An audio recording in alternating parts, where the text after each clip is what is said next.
Just doing a sound check. Hello, hello, hello.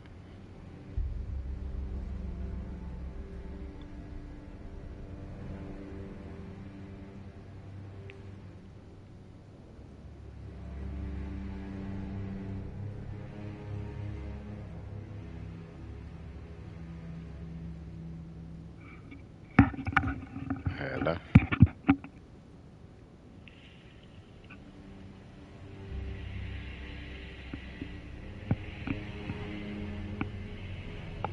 Hello.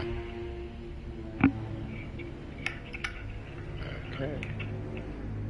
Perfect. Alright, good stuff.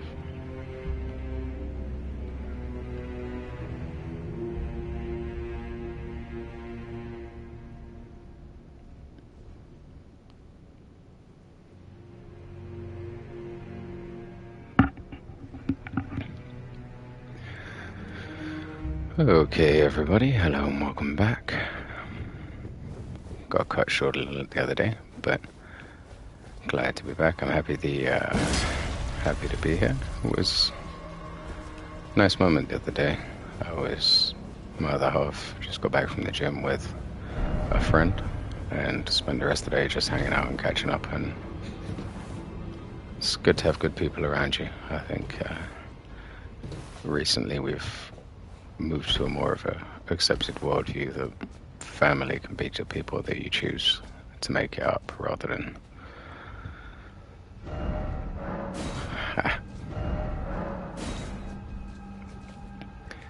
the people that you choose to make it up rather than the ones you're born into. I think especially for people that were born in that 90s, 2000s area, there are certain changes in your worldview and how you operate within a family. What's expected of you, so on and so forth. Come on in.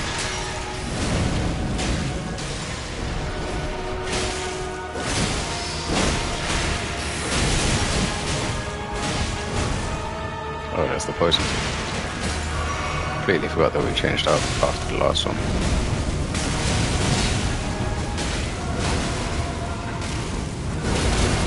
I wish these cuckoo soldiers were a little smarter, but I can't really complain.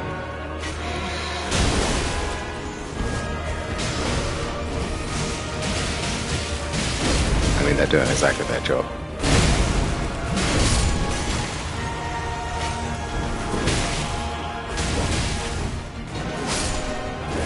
Alright. Since we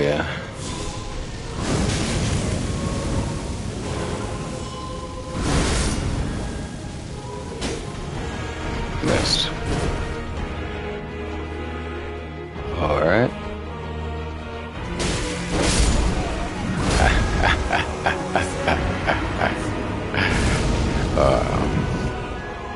Yeah, but I think it's continuing from what I was saying. Had a lovely moment the other day after hopped off the stream where I got to hang out with mother half and someone who I feel to be in my chosen family, and just kind of catch up with how they're doing, see how their life's going. I finished a piece of art that I was talking about as well, which is excellent, huge amounts of progress. Finally put up a little bit of the courage to share some of it, which has been good. Over the next couple of days, I'm sure I'll get that out on this account. Oh, okay. Well, the poison wasn't terribly effective, but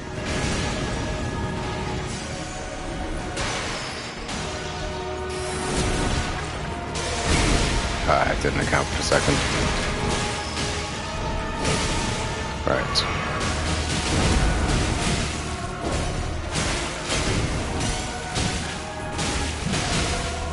Oh, we're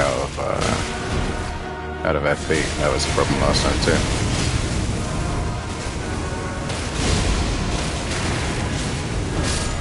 Man, that interrupt attack with the fire is absolutely brutal.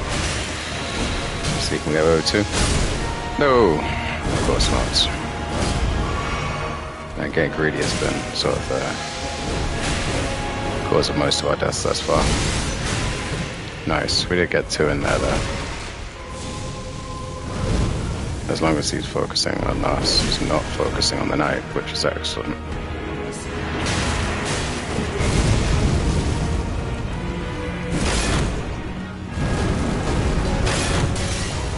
Nice. So we can turn that one into a sort of glancing blow.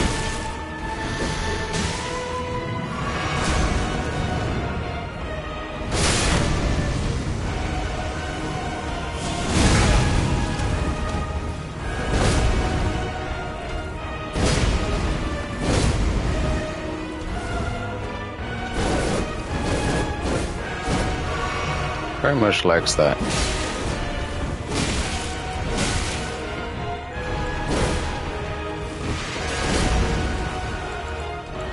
Okay. Haha. Well, that gets us back into the main area. Clearly not doing enough damage here, so let's... Oof. Camera angles in this room are brutal.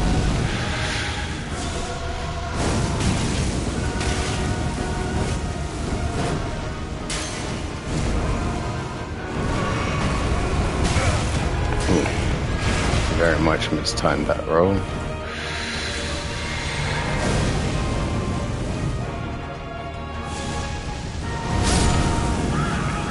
Straight to the face. Okay.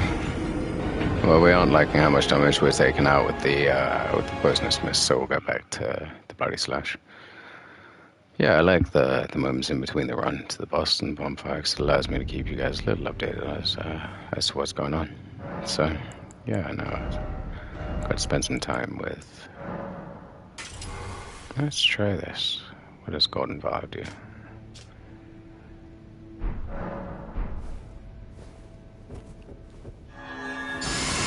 Oh. Okay, I guess that'll do. But no, it's nice to catch up and sort of spend some time chatting and cataloging my thoughts. I think it's, as I've been moving recently to trying to share more and open up more and talk more and highlight things that I find helpful and sort of review the information regarding neurodivergence and ADHD and all the rest of it I've come to find.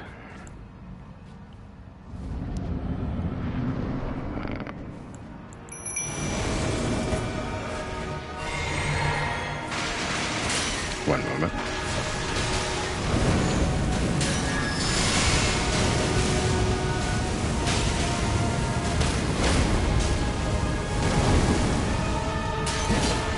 Ooh, didn't see that one. Very clever. Okay, don't get greedy. Let him change his focus. Last one is physical. Survive us through the next attack.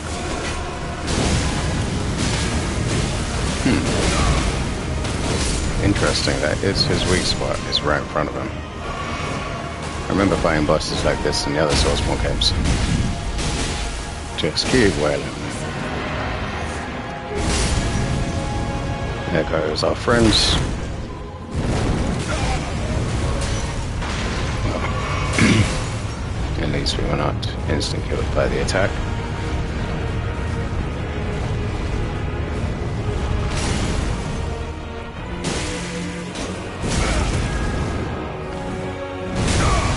That's excessive.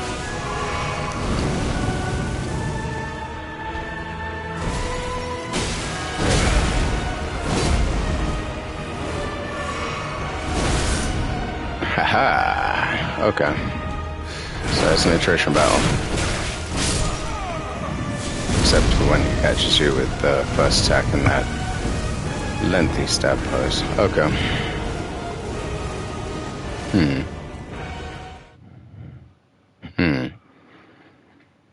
We can recalculate. The Sacred Vow definitely gave a boost to our summoned friends there, which was useful, but I don't think it's really what we're going for.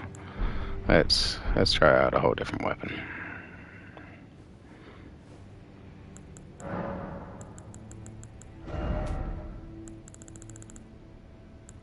What have we got? Nope. We do have some... Oh, the Great Stars is interesting. We might try that later.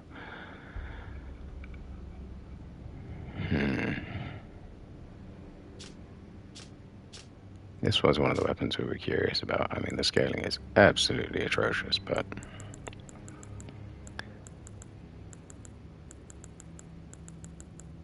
I wonder.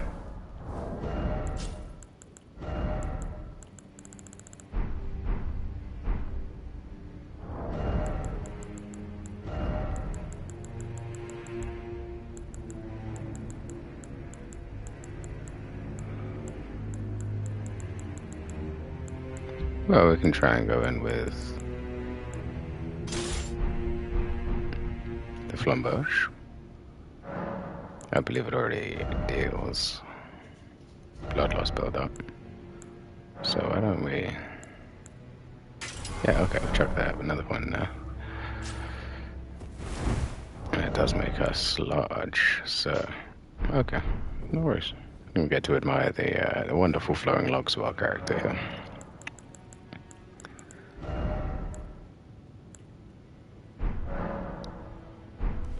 But no, to continue on, I think...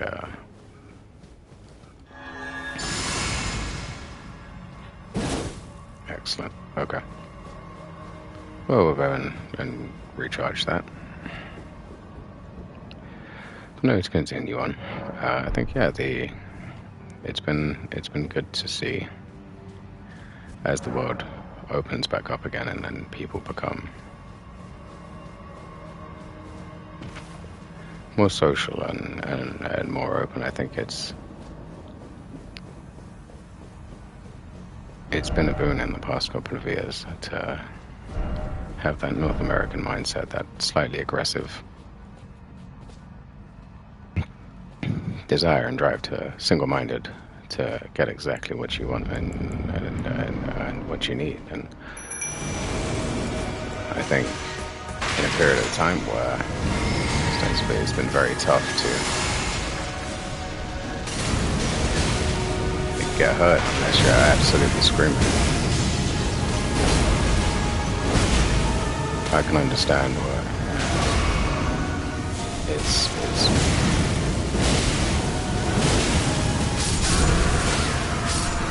yeah, it's not going to work. Two-handing's not the way. Two-handing's the way, sorry, in this fight. But no, to finish up, I can understand why recently people have adopted a more aggressive mindset, and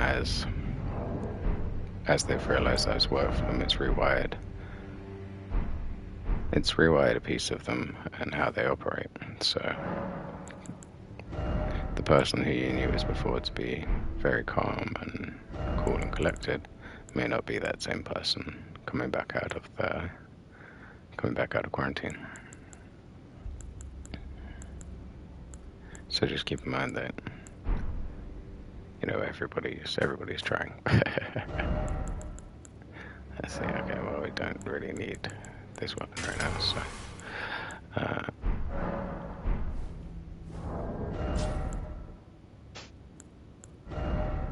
we'll go back to the Jellyfish Shield scaled combo. I don't think it was really doing any of the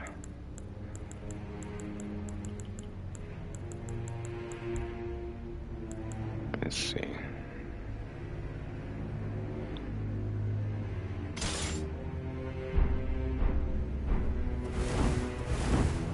Okay, so it's still in medium load, that's good.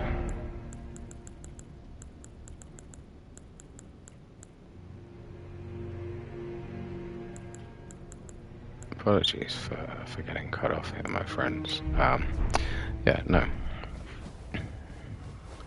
We start at the bottom. Yeah, no, as we get out and become more social and start sharing ourselves again, it's been a boon over the last couple of years to not share more than superficial elements of yourself, as is the North American way. And I think that as time continues to go on, what we're going to need to keep in mind is that it's going to take a lot more from people now to open up than it took before. So just take it slow as life opens back up, but check on your friends more than anything, because as the last couple of years have shown,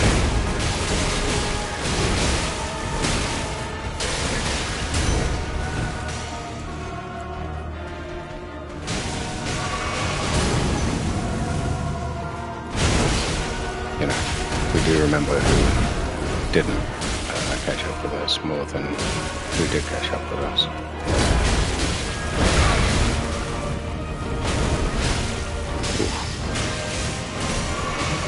But I think it's that time to be, just a little more forgiving. It's been tough for all of us, and as long as we can.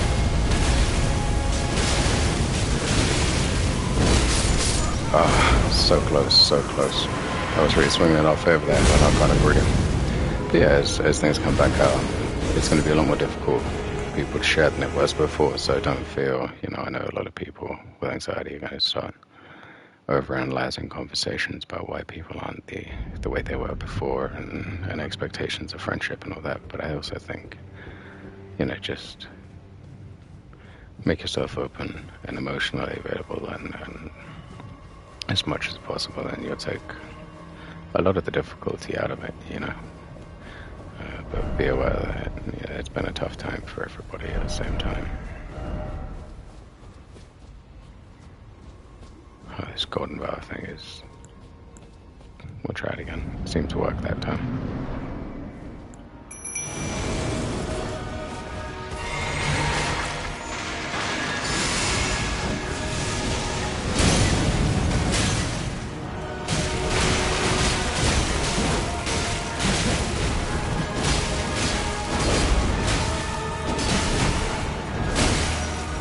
Missed all those attacks.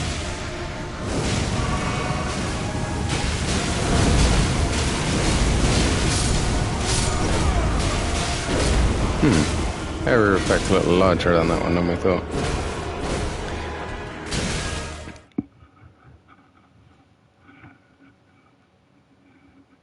But yeah, as things open up, I think what we're all reaching for is just to find that commonality, that common ground, and feel that everything's going to be okay. So, reset your boundaries with people, catch up over what's been going on over the pandemic. A lot of us don't realize quite how long it's been since we've seen some of the people in our lives that have been important to us, and try to highlight the wins, the positivity that has come out of the tail end of everything. I know the world right now is a very tough place to be. It's constantly demoralizing, but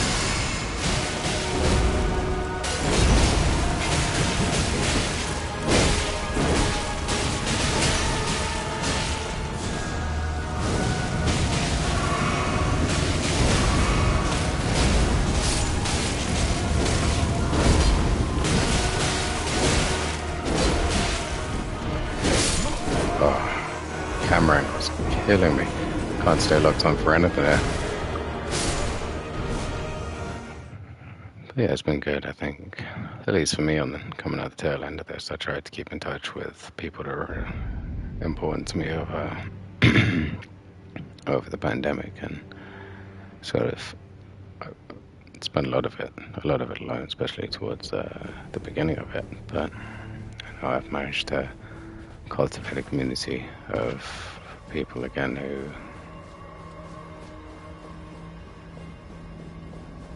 who I treat like a second family and who are incredibly important to me. I keep forgetting to fix the Sasha War, but the Lycaria soldiers here probably appreciating the boost.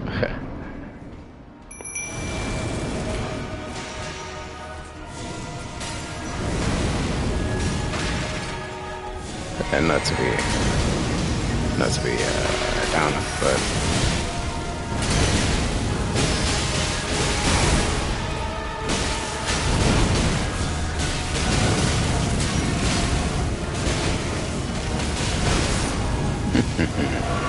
that was lucky. Elden Ring usually isn't that kind. There we go. Finally got a backstab.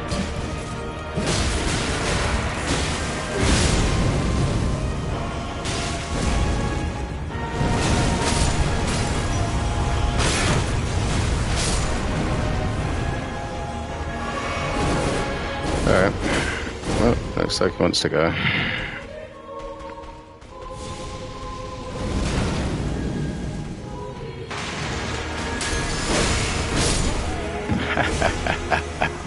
Couldn't even get the God of Vow out.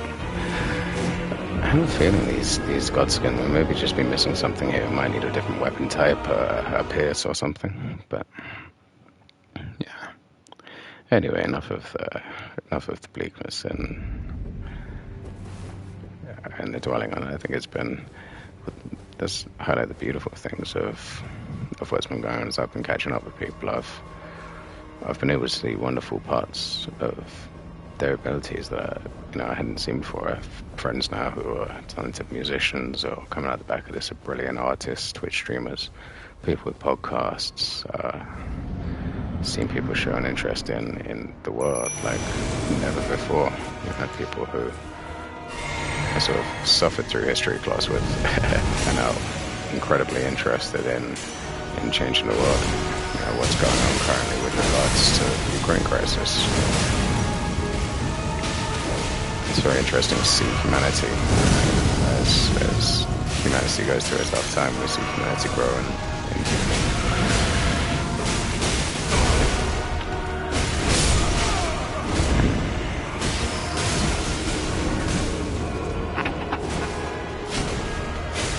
Alright, well, we're going to go back to our favorite attachment type, which is the one that's given us the most success so far in the Bloody Slash. That's been our favorite actual war for this entire run so far. That hopefully will allow us to keep the heat off the Cuckoo soldiers who are not having a good time, we'll say. We haven't really tried magic. That'll probably be the next one we try out as we go up against it. We'll use the Glint Blade phalanx off of the Rykard's rapier. It's going to take a massive chunk of our FP to use, I'm fairly sure, but, could be worse.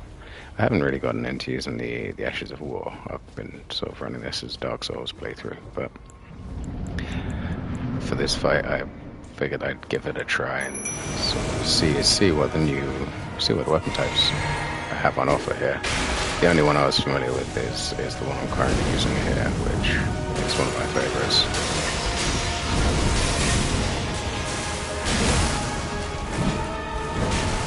Chunk change damage really does.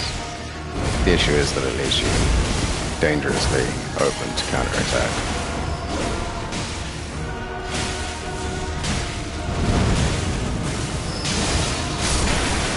Ooh, like that. I have a feeling we'll be able to do it.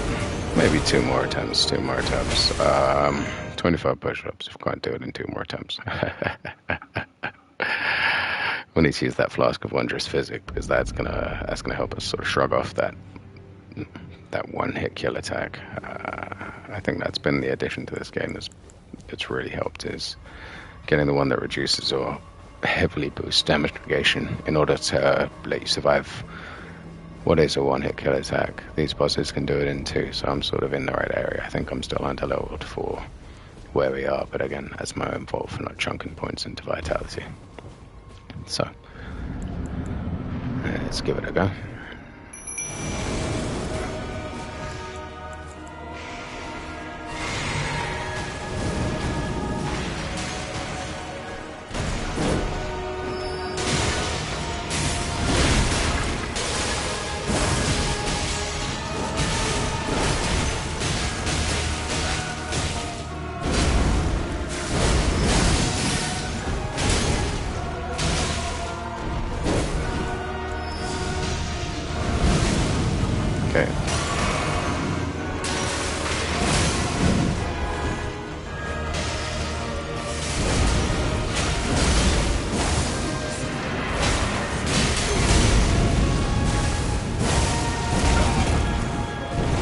Excellent. Well, there goes our Flask of Wondrous Physic boost.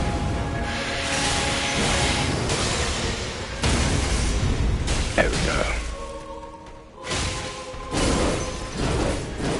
Did his sword just get stuck in something? Very interesting. Okay. He's looking at us. So dodge through that one.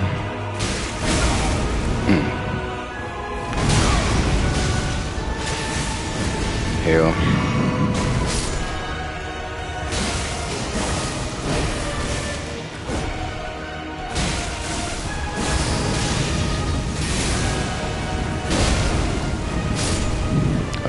freaking out a little bit here, so calm down, reset, and that's it.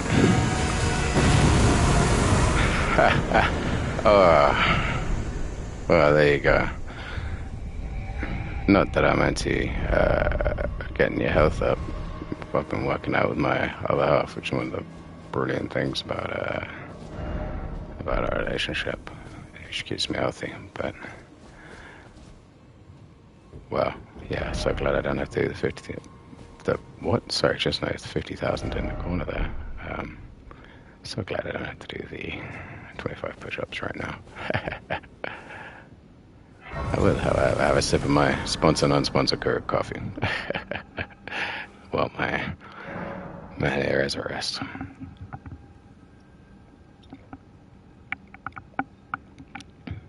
Temple of Eiglay.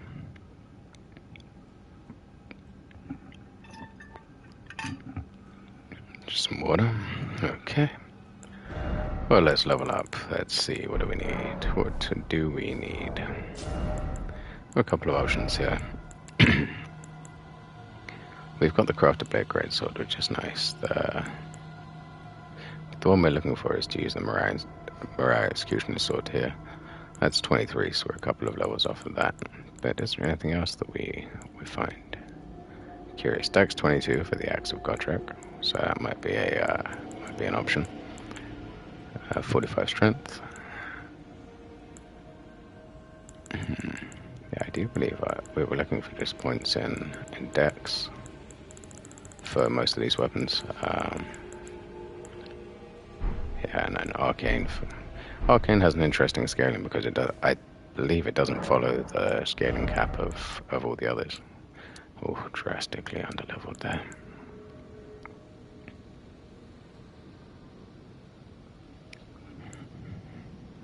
So we're 2 levels off of both of the ones we mentioned before. You know what? We'll do this just so we can try out the ridiculous weapon, and we'll cap out our strength for now there. And I feel comfortable capping the strength there for now.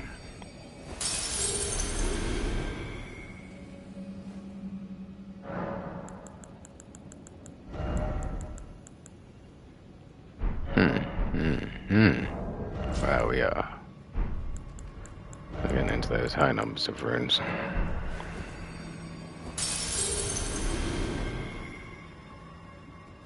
It would be just short still. Yeah. Ha. 81.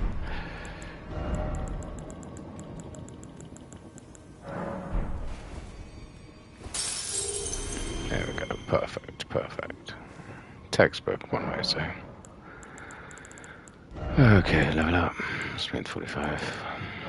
Finally, that puts us to level 70. In a good spot here.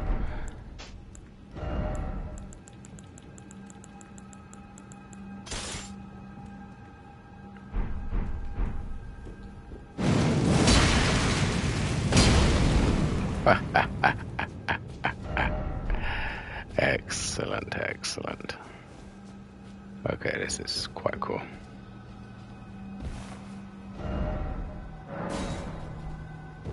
Wait.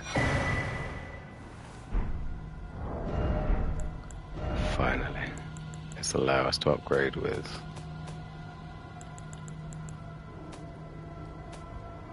Oh. We've got a couple of sacred tiers still to use, so let's have a look at the Serpent's Amnion.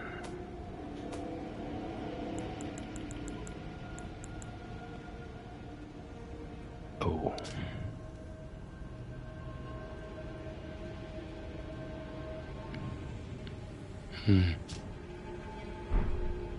Sad.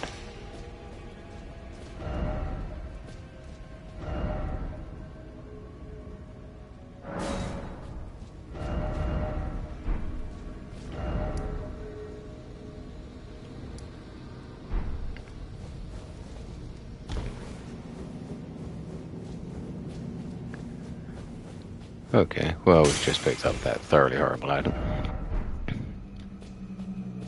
So let's have a look. Shortcut here. There's lots of messages here, so there. Oh.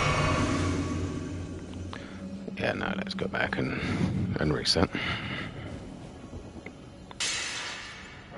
But yeah, I think one of the wonderful things, now that we've managed to use up almost all of our runes, go back to talking about what I was talking about, it's been amazing. I think this... Oh, there we go.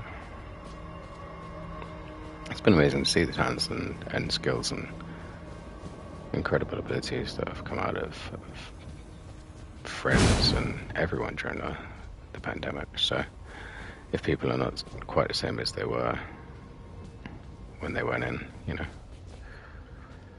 although that can be at times a difficult thing to reconcile. Oh, screen does not move. Do you think that's empty down there? Solid ground.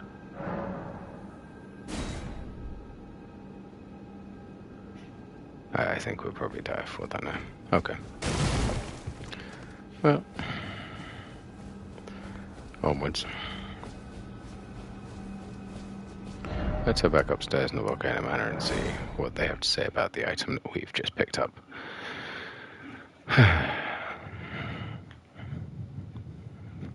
yeah, I think it's wonderful to see the growth of people and to see trying to put a positive spin on after being inside for so long and being forced to deal with ourselves, to see who we are. And it's amazing to see people sharing their stories and sharing the things that they've done during the pandemic and all the rest of it, and just how they've grown as a person. So I've been very excited to get out and enjoy sharing other people's new interests.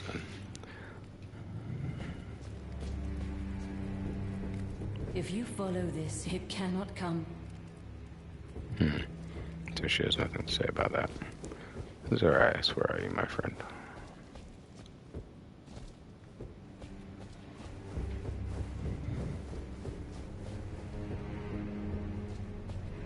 You're still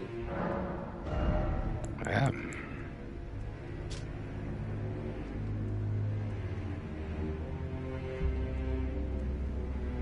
$8,000. Might be worth it, actually. well. But I think this already has a unique skill. Very dark area here. Yeah, this is the hole in the wall here.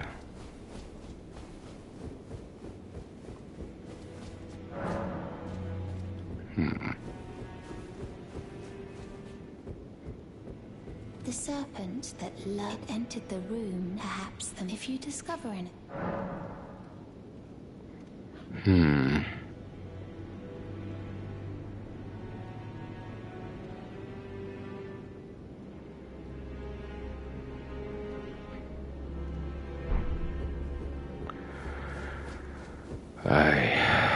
One of these agonizing decisions. Do you tell her, whereas don't believe she might end up dying, or most likely will end up dying, but she knows the truth, or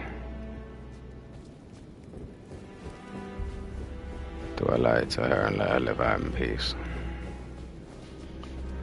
Patches is here. If we lose Patches, that's going to be a big problem.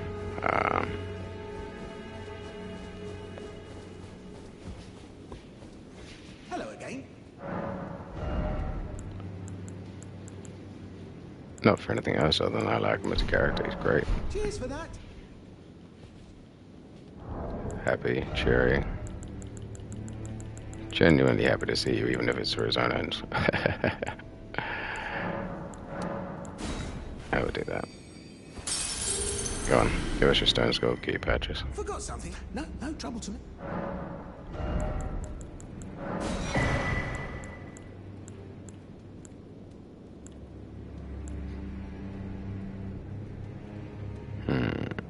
No, come on. Better things. Better things available.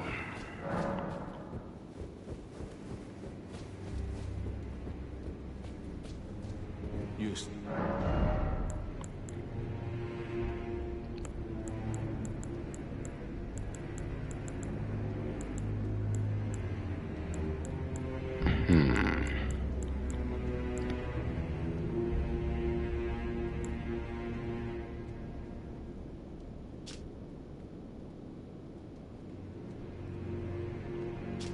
That's actually very useful. Surprisingly useful.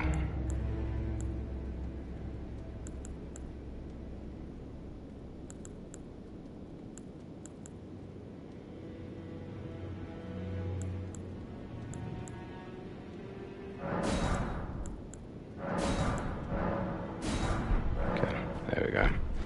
Just mathematically made the most sense that way. We're going to tell Zarias the secret. I'm not sure what's going to happen The next. serpent entered the room. Perhaps the man. If you discover it. Really? Oh, so my Lady Tan. Was I not torn by the.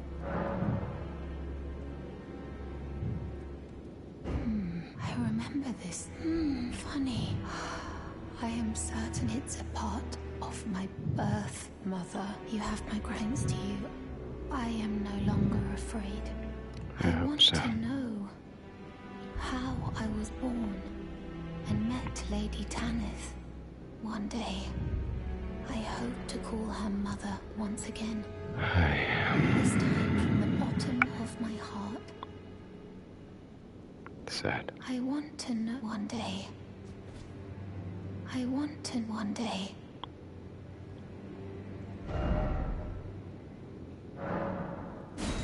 Yeah, Ghost wouldn't disparage this message. Still helps them in their world, but at least they know.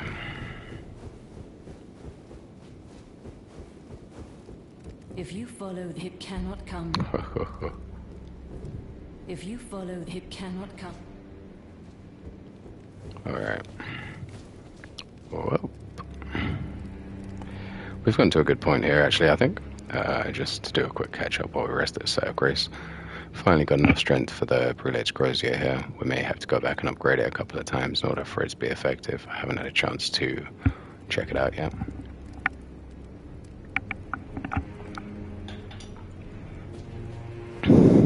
But, you know what? We'll give it a go. We do have the other weapon up here, which is the Whirligig Saw from Bloodborne. Great item, great item.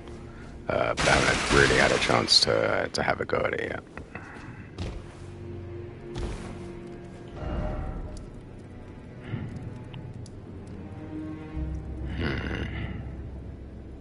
Recuse and Banal is here somewhere, but we don't know where.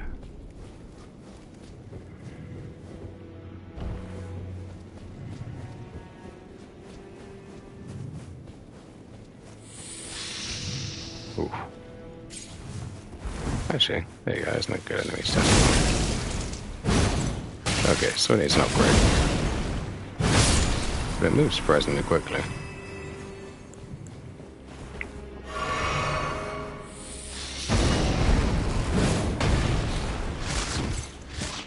And it takes a minuscule amount of stamina, which is excellent.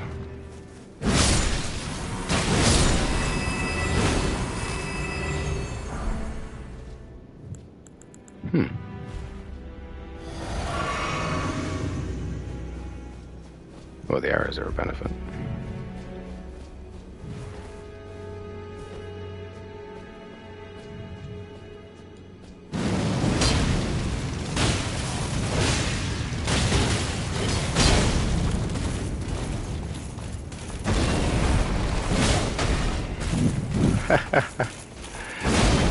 Too easy.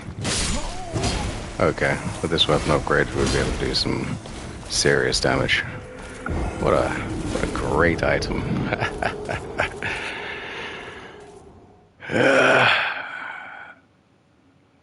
I'm very happy to be back doing this. Excuse me. I think we're a little over-leveled for our point in the game now, but that Bloodhound there represents an interesting opportunity for farming. There's still another whole portion of the map we haven't found up here. Or is that just the cliff? I think that might just be the cliff. Okay, well we've managed to beat the boss of the Dark Manor here.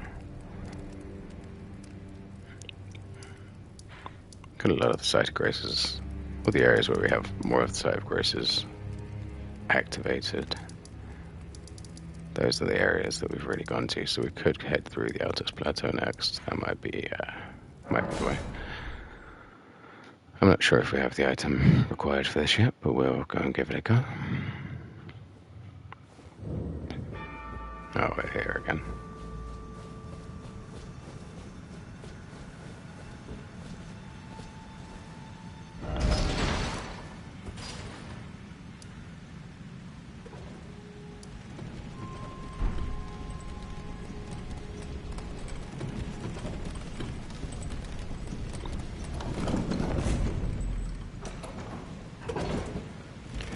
Well, considering this is an earlier area and this is a late game weapon, well, let's sort of see how the odds stack up here.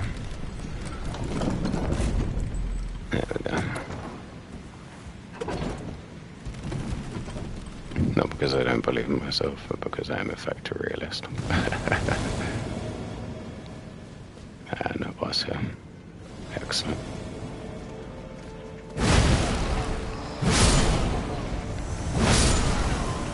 Nice. So the stamina loss is dependent on how many enemies you hit rather than anything else.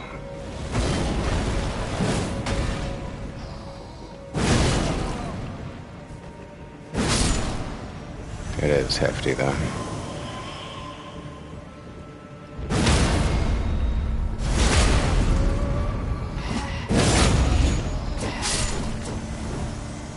Oh, they were together.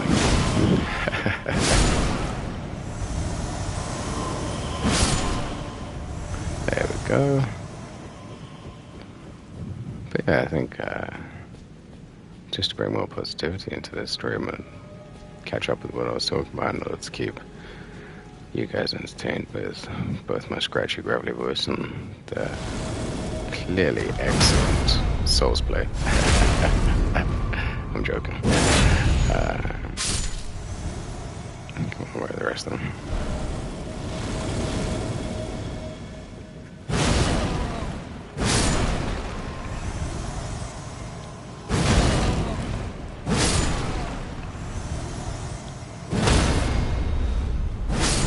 There we go.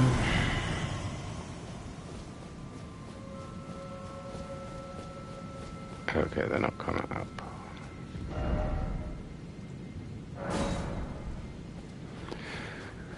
So,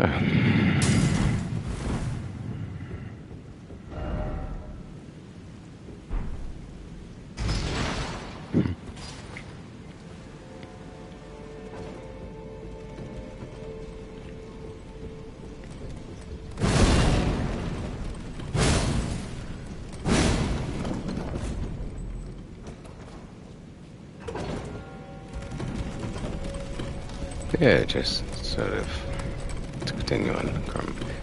Can't remember where I was at. There you go. Yeah, no, I've been spending a lot of time trying to catch up recently with people coming out the back of the pandemic who feel like they're trying to make up for lost time. And I don't think that we should. Oh, I remember this. Rats. Okay, so how do we continue on from this place? I can't remember.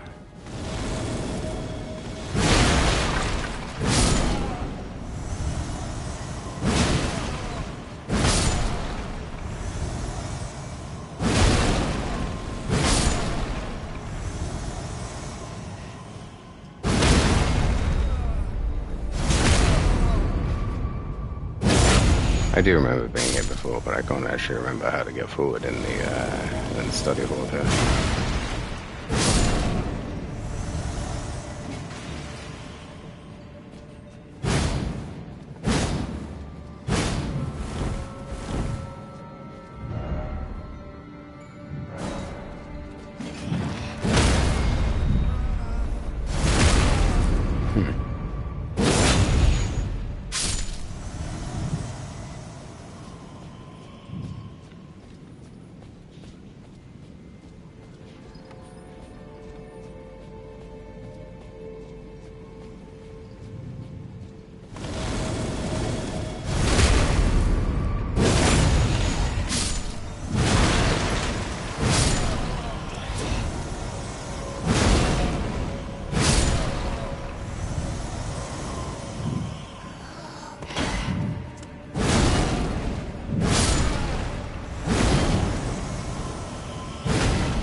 very bizarre that even with the light weapons,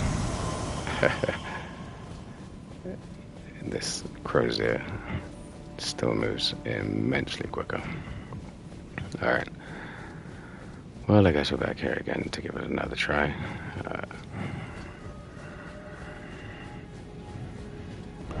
Maybe.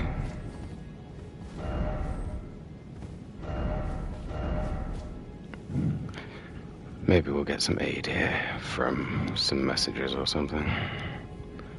Highly doubt it, but it's worth a try.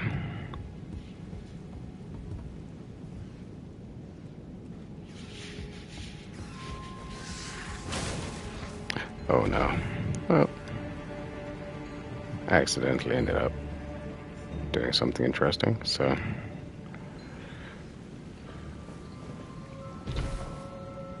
let's try and keep it up.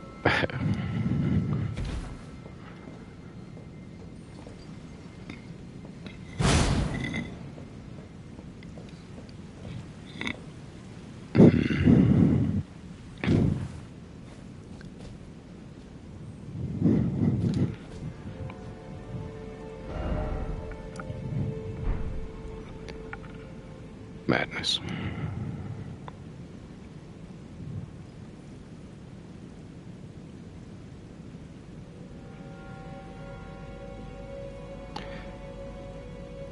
Yeah, to sort of continue what I was saying though, is I've been enjoying catching up with people recently. I had a good conversation with some of my family members who running their own businesses right now, and thought they'd be further ahead than where they are. You know, rethinking the Malcolm Gladwell tipping point idea post COVID, which is cool. I'm trying to figure out how, you know, in the wake of everything being delivered straight to your house and that, how to inject themselves into a marketplace that's already oversaturated.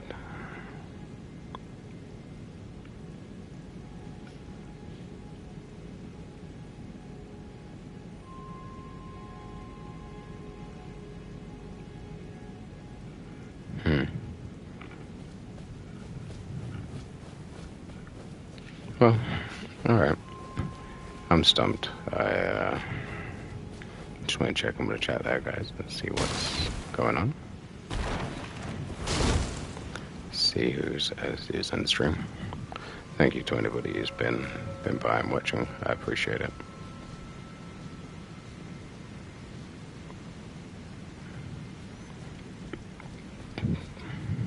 Oh.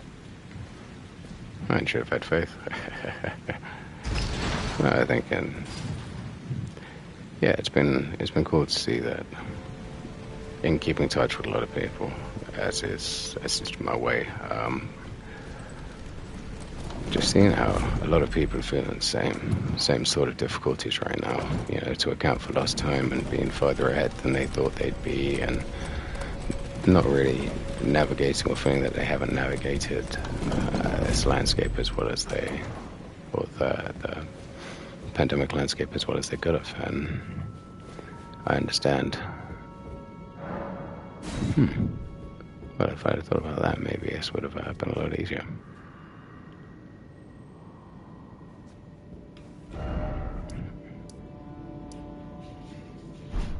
Well, let's do something interesting. Let's go painting hunting, and then we'll go and upgrade our weapon here, because it could sorely do with it. Info, okay.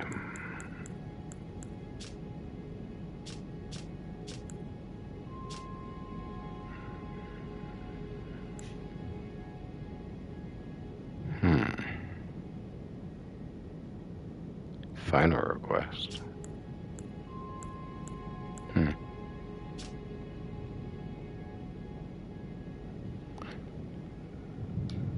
Beneath Lindau. Okay, so that's the boss of Lindau.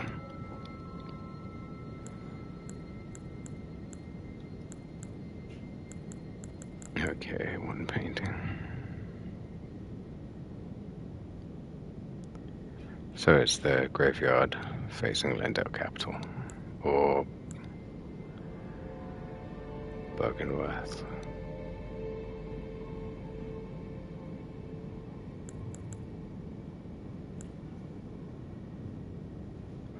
Man, no clue where any of these are. We do have this. We've got the meeting place, we've done the Mirage, so let's have a look at this.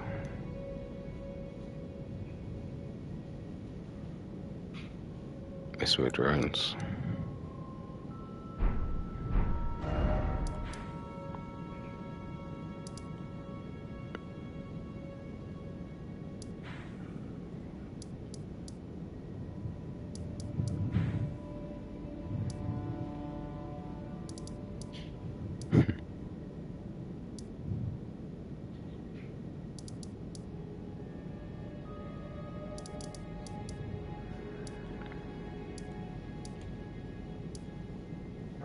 Oh, well, we'll go to the temple and see what's underneath.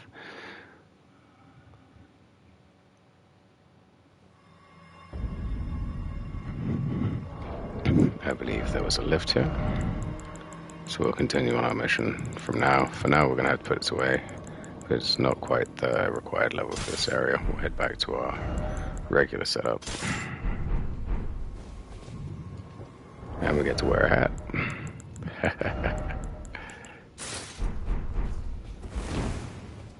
Excellent.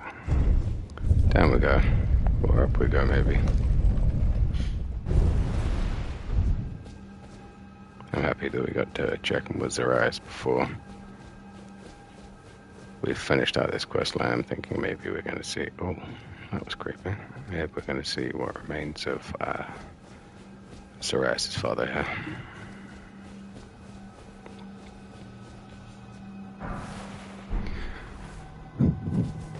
Yeah, just to kind of continue where I was going. I think it's been cool to see as everybody else has the same sort of anxieties, being able to connect people together to worry about the same thing and see how they're choosing to evolve and deal with it themselves, and then share those ideas with others. It's created a marketplace of ideas about helping you just feel that little bit better, which is excellent.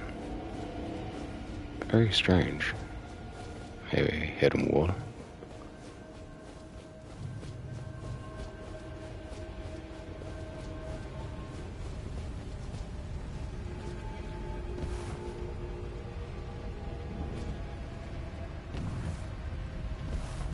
What do you know?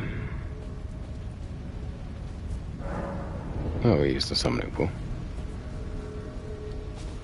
Those are always pleasant.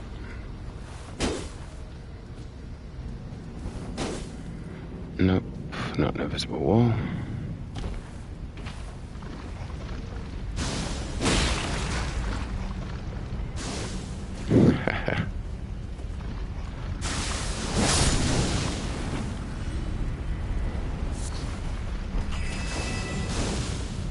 Man, these skills are brilliant.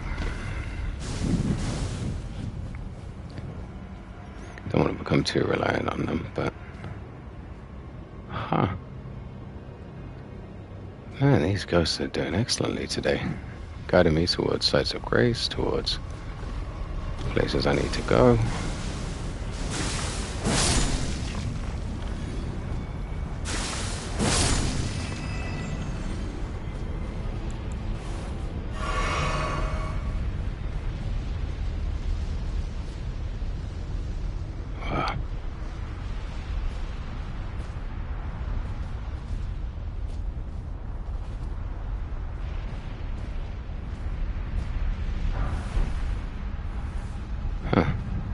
Bizarre, but I'll take it. Thought there might be something a little more interesting at this point.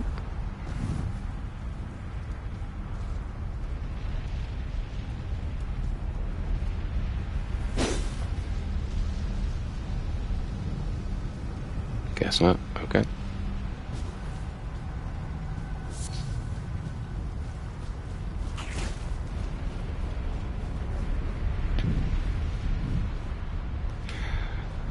Yeah, continue. I think it's been good to check up on people, and you know, as somebody who worries a lot, I'm overly anxious, and you know, I worry that not everybody gets that time of day, or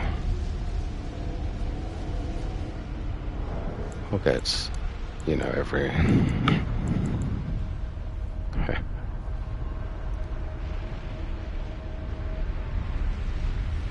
I worry that not everyone gets everything they need from me, but again, that's always been the way, and I think until I met my mother off, I didn't actually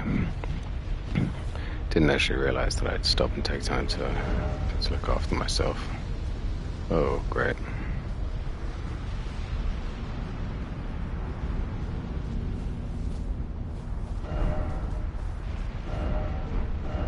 Okay.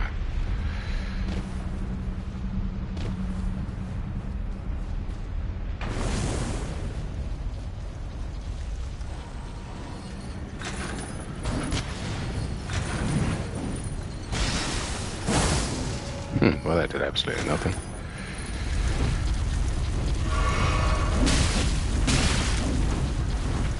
These are the worst enemies in this game, bar none. Going through this window, don't even feel bad about it.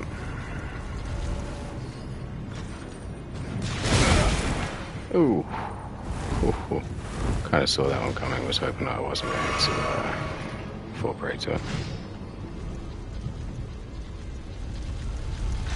Can always trust an onion now.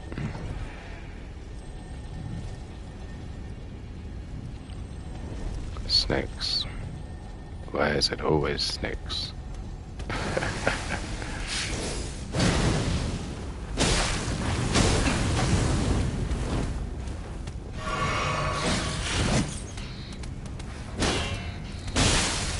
There we go. That's what I was waiting for. Okay. So the Iron Maiden's just immune to fire.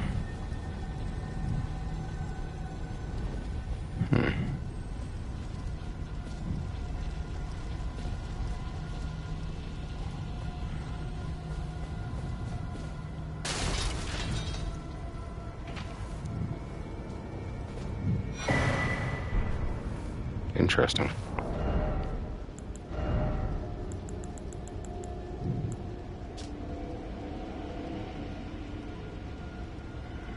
Increases damage taken.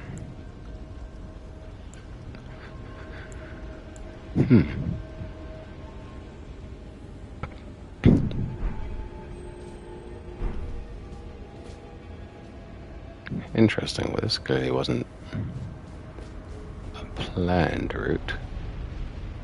Oh, there's a summoning pool from earlier. You know what? We'll head through the way we were supposed to go until we reach Site of Grace, at which point I'll be fine turning back and having a look at what's the other way. Unfortunately, this means that we have to fight an Iron Maiden who is already waiting for us. But we'll deal with that as and when we come to it.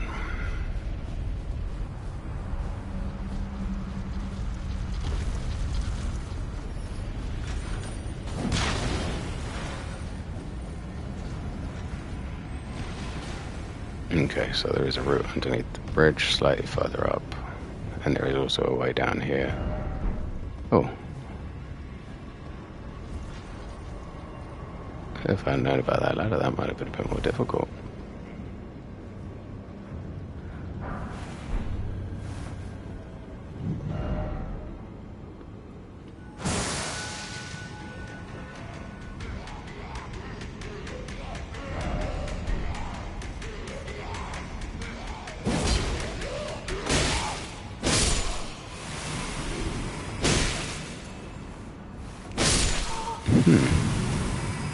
Tim the Enchanter.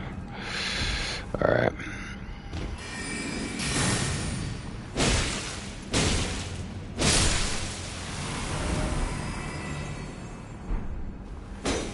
Huh. I get it. Thoroughly inappropriate, but I get it. Okay.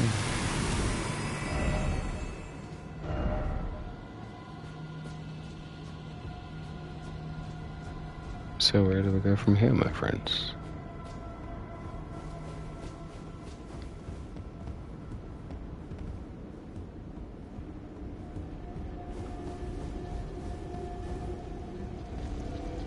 Climb back up. go back down the other way for the items by dropping. Or we could have a look down here and see if there's anything we're missing. No. Oh, there's this doorway. Let's give this a go.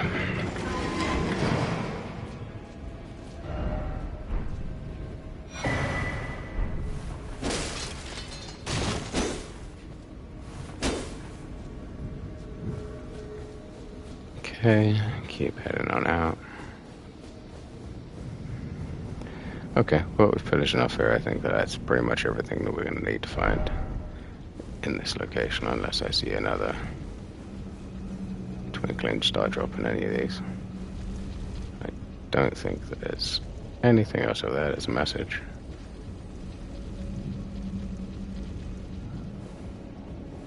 But no. More likely just a trap for you to fall onto from the Iron Maiden.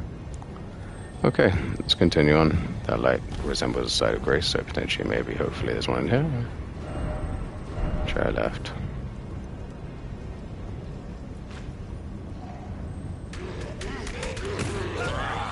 Yeah, there we go. Come on, get up.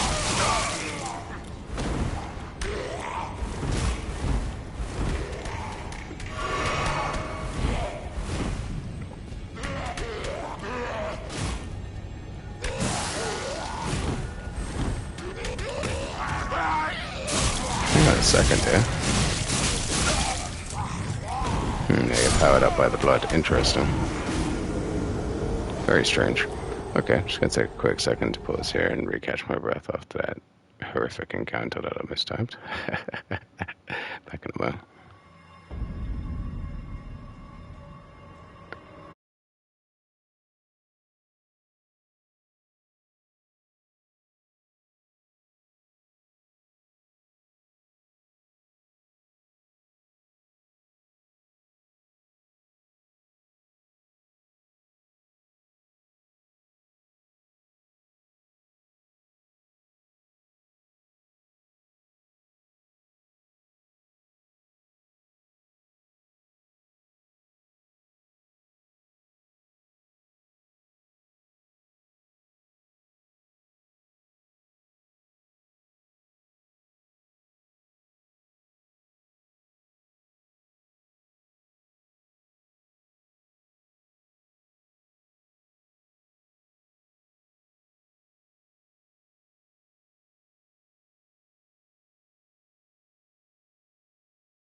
Okay, hello everybody, we're back.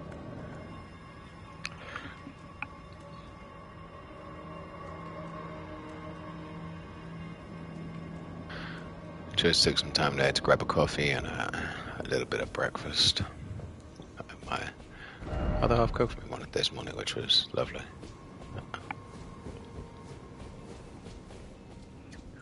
Let's go back and have another go at what we were doing.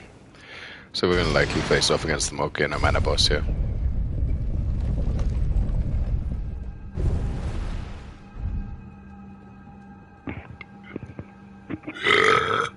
Good lord. Oh, excuse me. Dealing with a hernia. It's been dealing with a lot of air getting trapped sort of in my stomach as a health issue. It's been horrible. Trim that out of the YouTube stream. Apologies. Ugh. But yeah, I mean, outside of dealing with, you know, ongoing health issues and everything else, life has actually been very good. Damn it, let that go. So 8,000 souls. Outside of that, could be better. But no, life has been very good. Been trying to keep up. I've been keeping up with, you know, ways and means in order to help me as I go through low periods. That's been a little bit of a problem recently. I think everyone's been feeling a little under the weather and a little down as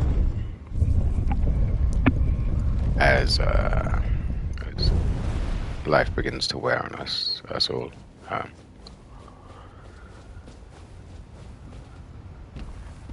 I think it's yeah,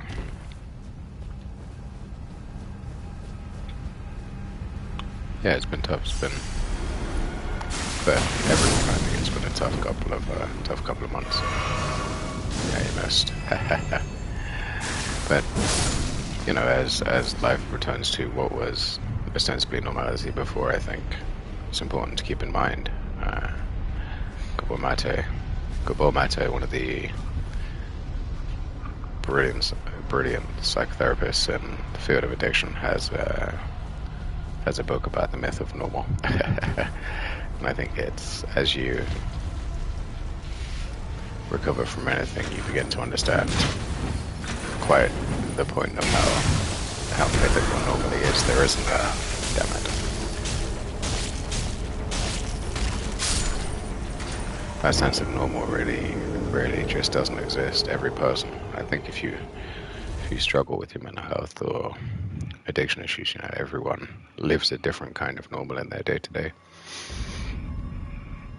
There's this kind of universally accepted manner of going around everything, but everyone takes something different from every interaction based on interactions they've had previously that are similar. We hardwire our brains through a series of choices that we make every single day. I just noticed my character's wearing sandals while exploring a magma-filled area. Probably not the choice I would have made. But we continue to reform our opinions and reformat our brain and how we make decisions with every moment that passes us by, I think. There we go. That's 1, 2, 3. That's enough for this run.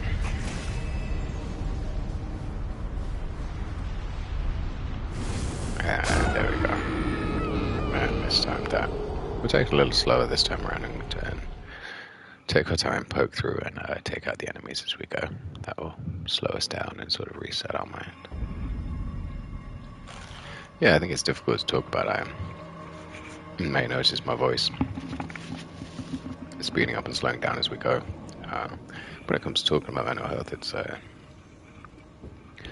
long and sometimes circuitous or circular conversation. You know, not everything works for everybody. Solutions need to be tried, tested, and then pushed back against. But I think that's one of the beautiful things about exploring this field, and you know, counseling people with their woes. I've recently looked at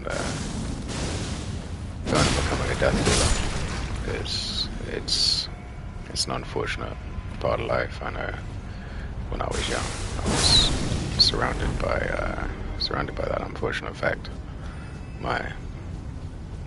All the people from my formative years overseas, very few are still with us. And sad as that is, I also realized that in the time I spent there, which was, again, in the grand scheme of things, not all of my life, but they formed the opinion and made me who I am. You know, the old adage of they never really die, they're always with you is cute, but it belies the truth of the notion that the people who form your opinions, the people who have helped shape you, and this ties in, I think, earlier to what I was saying with the new context of family relationships, is the people who form your opinion will generally stay a part of you, because however they helped you shape your response to a stimuli, that then goes on to shape how you respond to that stimuli again and again and again in the future. You know, you may refine that process, but regardless of what happens, they will still have shaped that part of you. So no, I think it's been that, and also the fact that my gran decided that she wanted to have always look on the bright side of life played at her funerals. People would laugh as she was lowered into the ground, or lowered into the incinerator. She was cremated. But I've never seen a more beautiful combination of sadness and joy at the same time. People were just an explosion of emotion. You know, people weren't happy to be there, weren't happy to see her go, but in the depths of all of that misery and hopelessness, she found a way, even from beyond, to put a smile on every single person's face that was present that day. You know, no matter how you get it out, catharsis is important. You know, laughter is one way to deal with any sort of tragedy. Because, you know, tragedy plus time equals comedy. But you just need a way to get that intense emotion. Sometimes we don't even know what that emotion is. I was in an anger management piece where someone told me, you know, there's a school of thought in this whole therapy field that anger is a secondary emotion. You know, it doesn't actually exist in that top area of emotions. It's an overwhelming of other feelings. You know, it's kind of like the kettle boiling point. You know, what the other stimuli in this analogy would sort of be the hobs underneath you. Actually, you just can't take it anymore. And I find that to be not perfect, but a level analogy for the situation. I mean, I think those of us who move in high stress situations, operate in high stress situations, sorry, just give me a second to focus here. Those of us who work and move in those high stress situations are forced to constantly think about things outside of their control and counteracting the potential to be surprised at any time. And then that does lead in a very large way to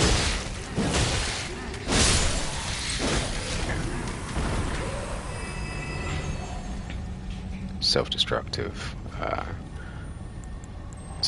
instincts, you know, pushing people away in order to prevent the sharing of information, or to let people get close, because as a result that may result in something you can't control down the line.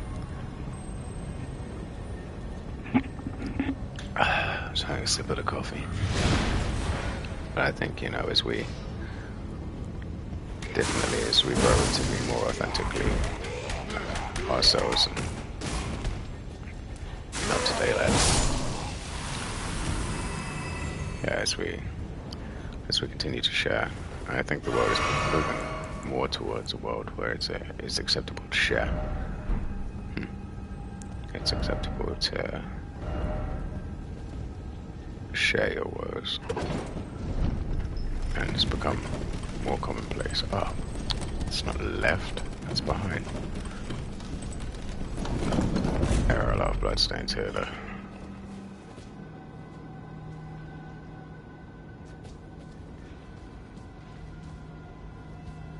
Strange. Okay.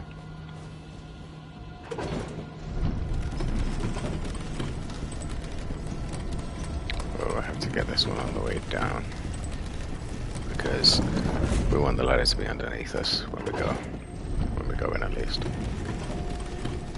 There we go.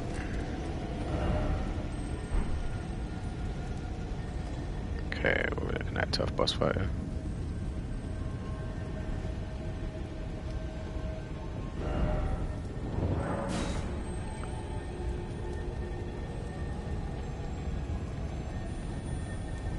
Oh, it's a prisoner.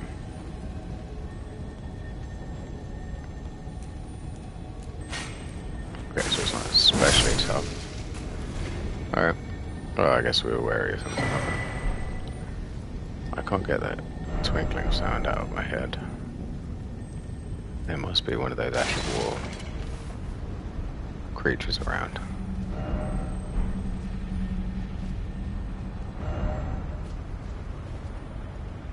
Here, where? Alright, there we go. Getting very lucky with our jumps today. Very forgiving us. Oh, no! Oh, I'm afraid there is something I must tell you. I was an unwanted child. Born not of grace, Oh no. but of a hideous ritual. I'll let this Something that audio can run never out. be accepted. Not by men, nor serpents. Even Lady Tanith shouldn't accept me. I know that you have done so much for me, but I wish to ask one last kindness. Kill me, please. I thought that I feared nothing. But this, free me from this accursed frame. I know that you have done so much, but I wish kill me. I thought that free me.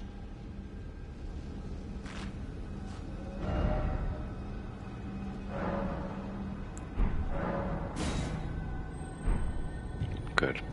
Yeah, no, that's not happening. No way.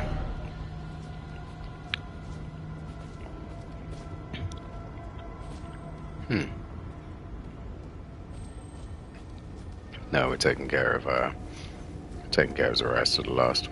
I'm gonna head back to the manor when we find a site of grace. And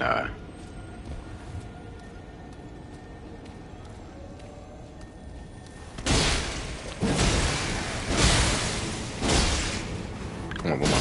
There we go.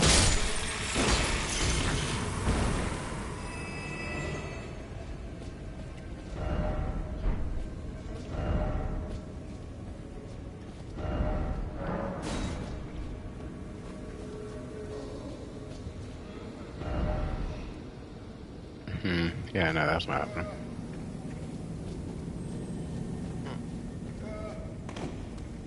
I really don't want to make that, I promise you. Okay.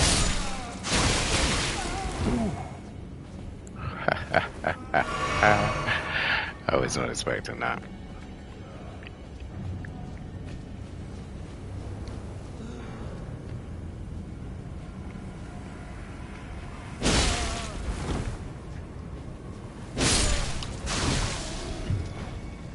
Haha.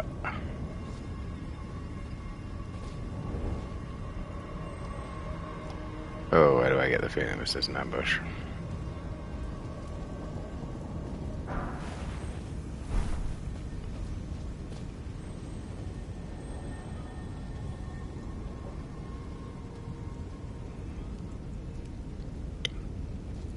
Okay.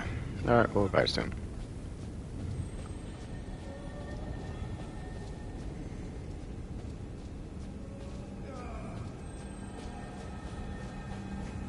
Yeah, the sounds in here are very oppressive.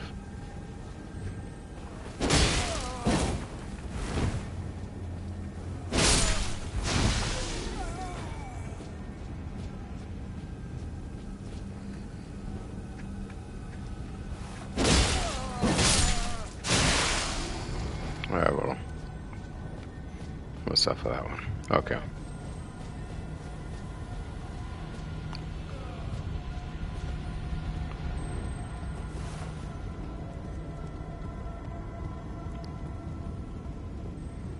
But yeah, to continue on, I mean, I think it's, yeah, I mentioned it earlier, I just think it's beautiful, the place that we're getting to where, you know, we've been able to sort of open up and talk a little bit more about mental health and the way it affects us.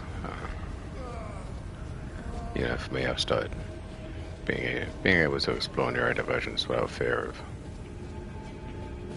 repercussions or any of these things. You know, it was hard when I was, especially when I was younger, to talk about mental health. You know, yeah, my nana suffered from mental health issues, and I think that goes some way to add to the loads. I really wanted to talk about mental health issues. You know, I think it's a shame now. It's a shame now to see how much further ahead we are than even 40, 50 years ago when it comes to the topic of mental health and how we treat those around us that are struggling. And it's almost gone from this beautiful place where you could struggle before alone, and no one really got it. If you did talk about it, you were then institutionalized, and that's not great.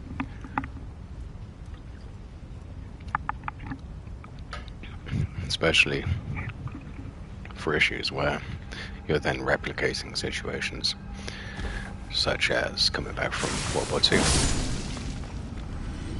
being a prisoner of war, having shell shock, and then ostensibly you're then put into another situation where your freedom is taken away, and that goes on to then intensify the issues that you're currently facing.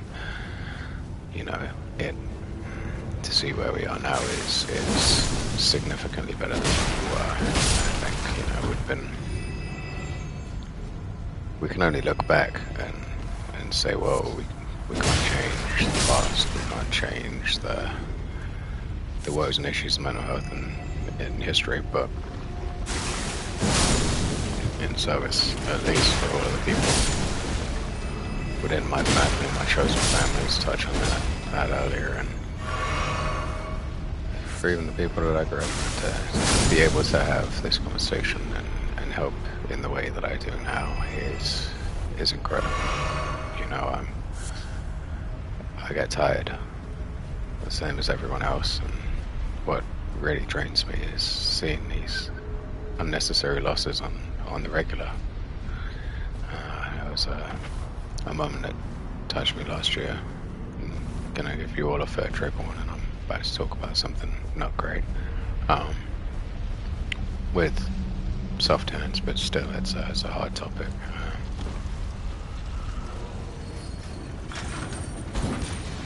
I was made aware of a situation in which a young gentleman from London had taken his own life,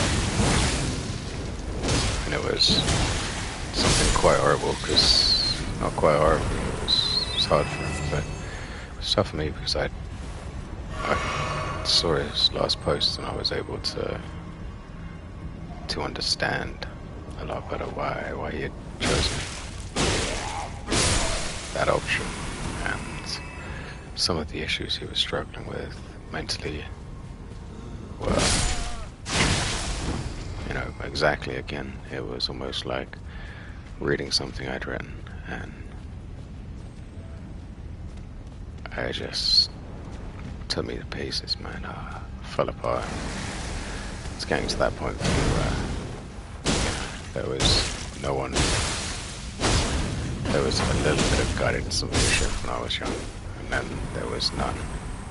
And people may have turned to Instagram TikTok, social media, a place to learn and try and make some sense of what's going on, because you see all of the people like you on there and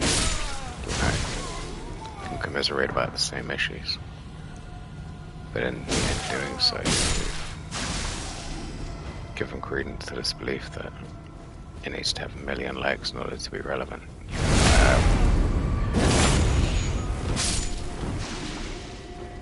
I have my own share of issues with 10-minute protesters. You know, I spent a large part of my youth involved in a pilot program to get people interested in politics and how to make a change. I don't mind protesting. I love protesting. In fact, as a result of that program, I decided that politics wasn't it for me and got on the front lines and tried to make a change. Still to this day, I'm trying to do it. You know, get on here and have these open conversations and these mental health streams for those of us that are struggling. But you know, I can't abide the 5-minute wonder heroes that make a post or buy the t-shirt and it's all of a sudden finished, you know, like there's no... I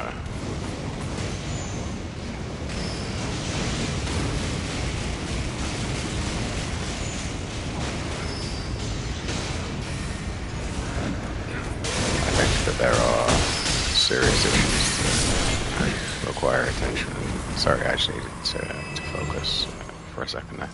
No, I believe that there are, if there are issues that require attention, and I agree, you should be doing everything you can to try and bring attention to that fact. But if you're just in it for 5 minutes on a social media post, then nothing really ever changes.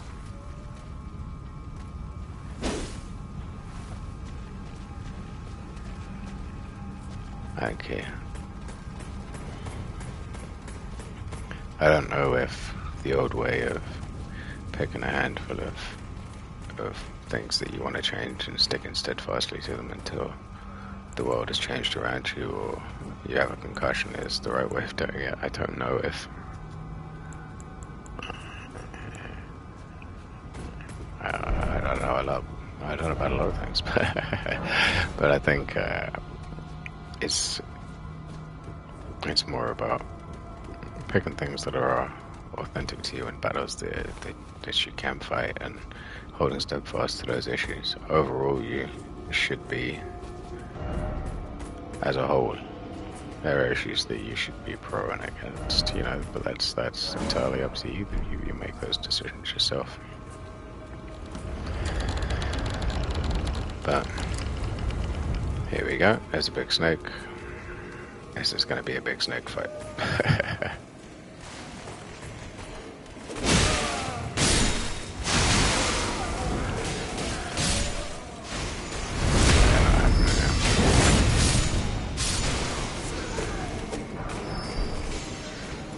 Excellent. Got Serpent Ashes, that's good news.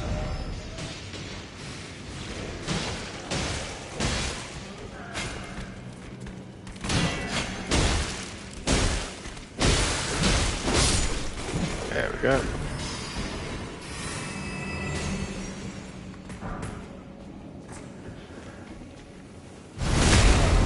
Ah, thought it escaped me.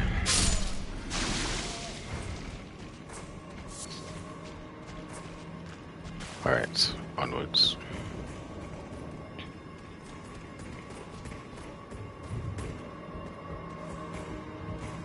Side of Grace, maybe? Ooh. Oh, patches. Why not? It's gonna cost me 2. Damn. Oh well, what you gonna do? We're gonna buy more from patches.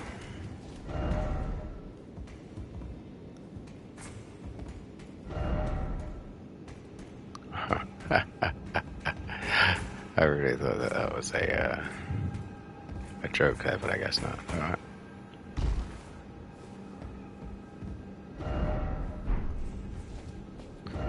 Thank you. My soldiers are back. Maybe they're fading away.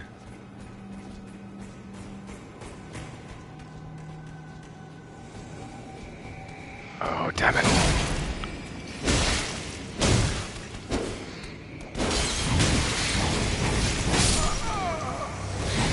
15,000 souls. Alright. We'll get back to that. Oh, frustrating. Oh, what time for a sip of coffee?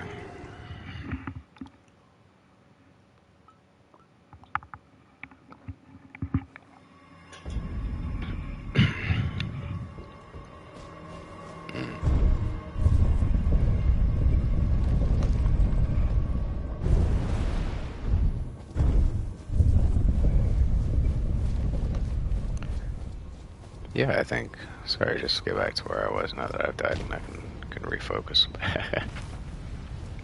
Yeah, I think I'm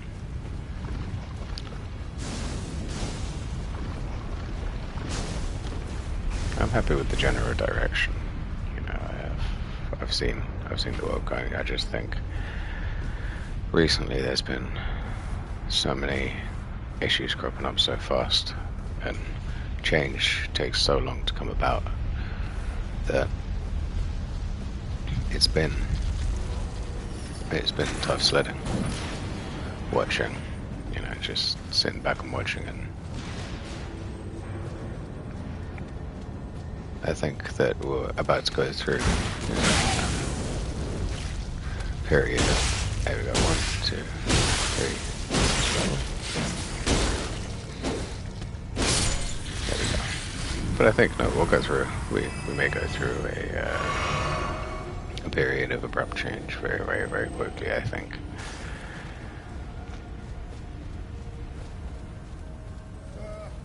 Especially with regards to... Oh. That's not happening.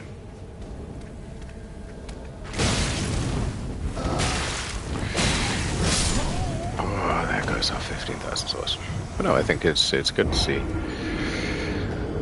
with regards change with regards to opening up and talking about it. I think it's become a far more acceptable part of society. I mean, I used to work for an industry where it was very much sort of swept under the rug. We had a lot of people who were suffering and were afraid that, you know, taking days off for mental health is becoming something that is more normalized now. But back in those days, we had people who were showing up and couldn't perform to the best of their potential because they were struggling, and were then worried about losing their job, and should they then take a day off to try and get straight, or, you know, say they're feeling unwell, then now they're facing the issue of losing a job.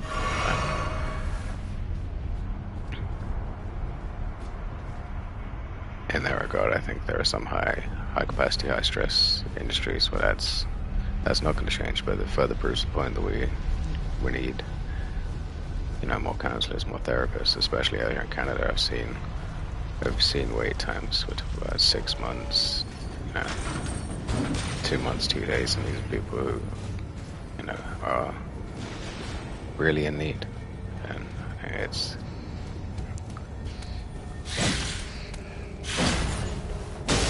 one of the harder aspects to deal with is, you know, access to care, and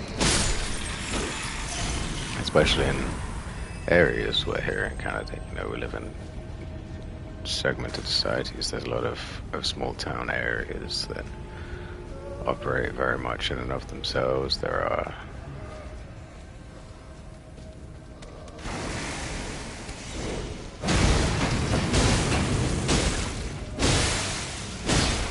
but then again, when you're in these segmented areas, these small areas, how do you account for providing that care? You know, if there's nobody in the area who steps up first to have that conversation and say open the place to talk about it, that conversation becomes complex. How do you know where to go or when to seek that help? You know, don't get me wrong, I talk very highly of how the world is changing, but there's still a very large part of society that regards talking about mental health as taboo, as a difficult issue. You know, funnily enough, I find a lot of these areas of society that people with very short patience and a handful of anger management issues. But again, that's part and parcel of the fight, isn't it? A large part of the battle is in accepting that you need help. I grew up in a place where, you know, occlusion was the way.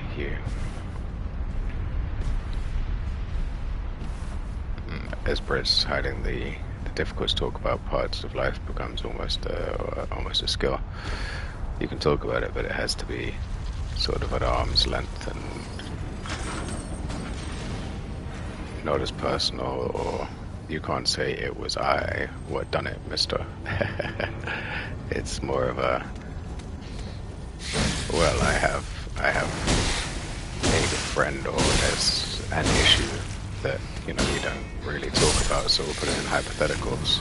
And there is still very much that relationship with mental health is very much a reality still. Ooh.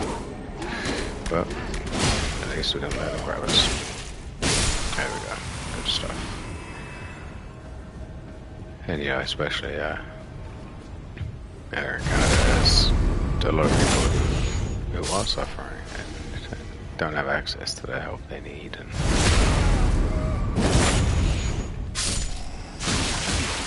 that is an incredibly unfortunate reality.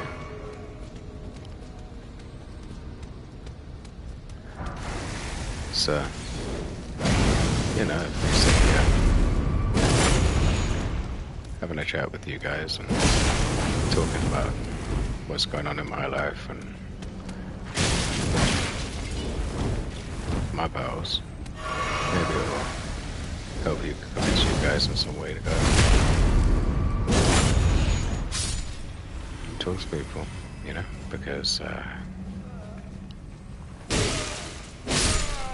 lack of, you know, mental health disorder doesn't mean that you have good mental health.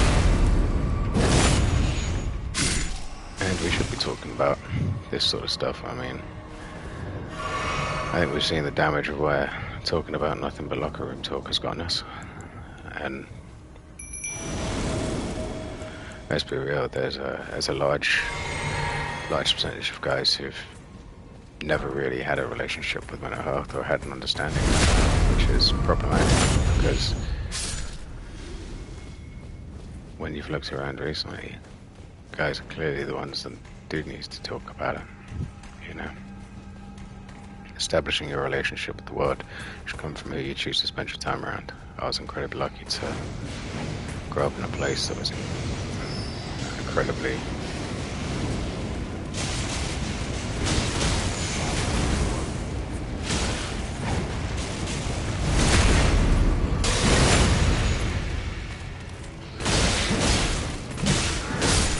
it's incredibly different, and I like that word different. I like things that are different. Like, symmetry is interesting, but something like the Sagrada Familia location in Barcelona is also beautiful.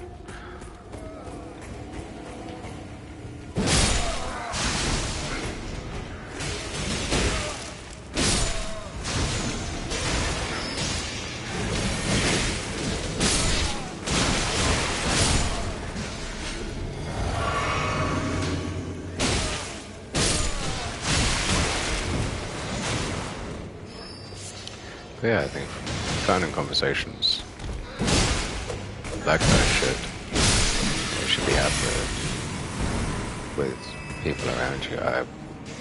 At this point, I like talking about. It took me a long time to realize that, you know, I had an artistic streak, because when I was young, that wasn't something that was considered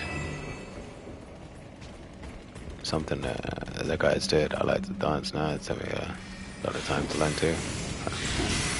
Oh, excellent. Well,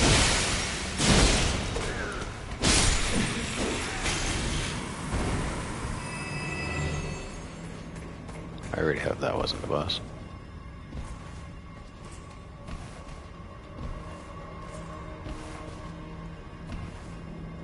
Sneaking suspicion that might have been Zarias' father. Oh well.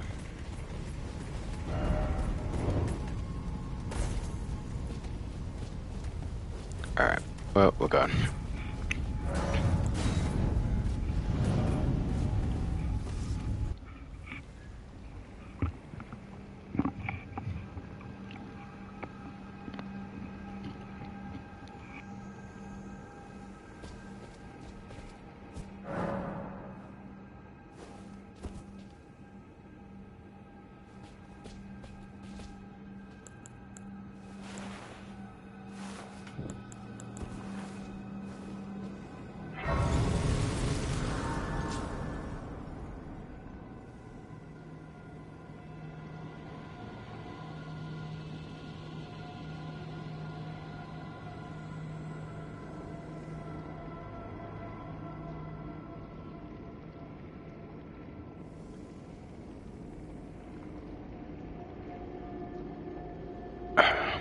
Apologies guys, just eating a cookie there.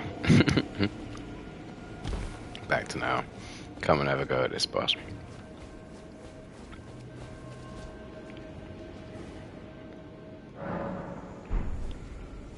But yeah, I think as we continue to imagine or reimagine our relationship with mental health and how we treat others and what we expect out of what the hell is that? Right, well. It's a boss fight, so.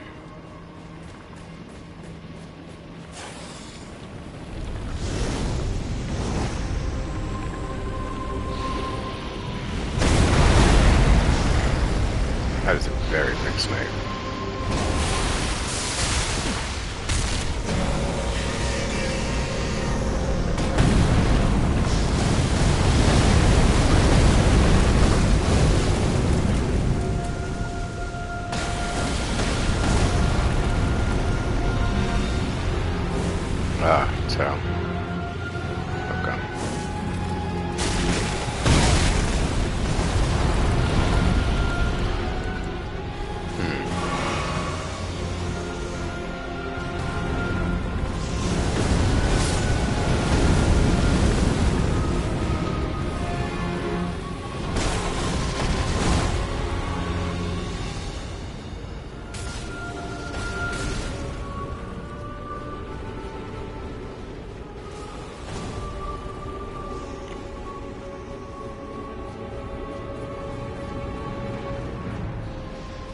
Well, I'm a little confused as to what goes on here. So, is this the Lord of the Manor?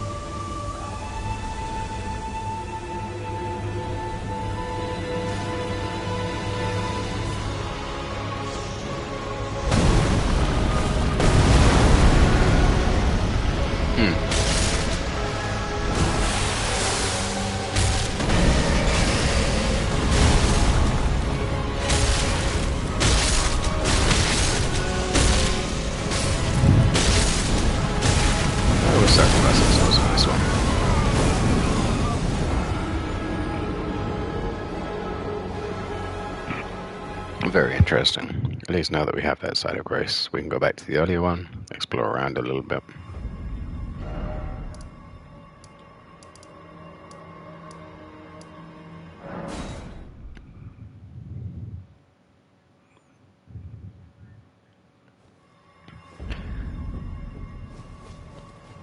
But yeah, to kind of continue on with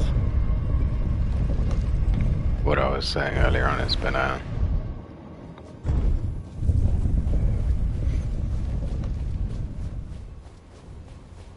an interesting journey. I think for me, early on I found it a lot more difficult to open up and talk about what I was going through because I had this notion in my head, I don't know where I got it from, that everyone else just kind of understood, you know. I thought I was suffering from, you know, periods of depression, but it turned out to be something quite different indeed. But you know, we had the marketplace of ideas, the open space that we have now, maybe that conversation would have been a little bit more enlightened from the get-go. That's... might as well head up here, whatever. But again, I mean, I'd talk about it now. I talk about it a lot more easily now than I did before. It's not an easy thing to do at all by any means. Haha. But no, I mean, I to this day struggle with man, the list reached like a very, very, very sad order. But PTSD, CPTSD, social anxiety.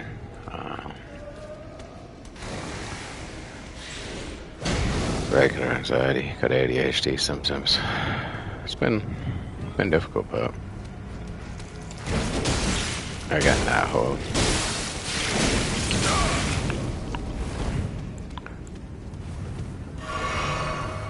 oh yeah, along with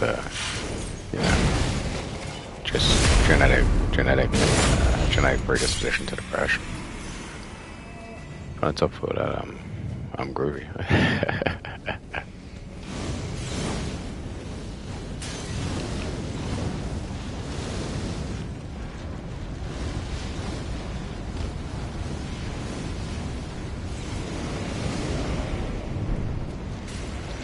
But you know, I think it's it's really in how you it's really in for me and how you hit your upswings. Oh, you came down here, excellent. Because that's good. And I'm fat roller, which is not great.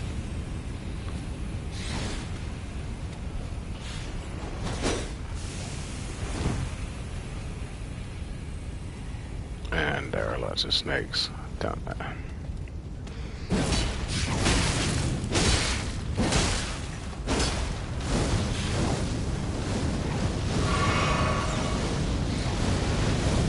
On the plus side, that's not doing any more damage over there than it was over here.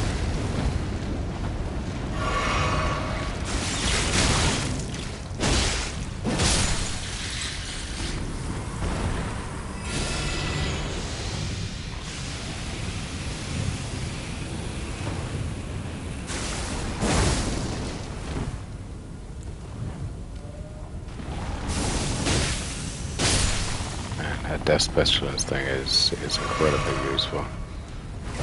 Definitely would not have made it this far without it.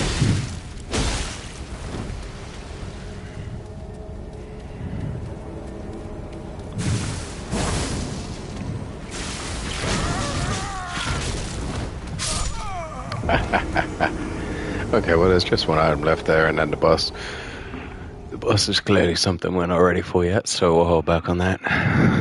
We're probably going to look and see if we can't find an incantation similar to Lightning Spear or something along those lines, just to chuck at people.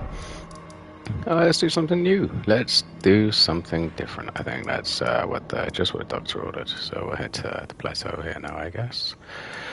Final order, Falcon.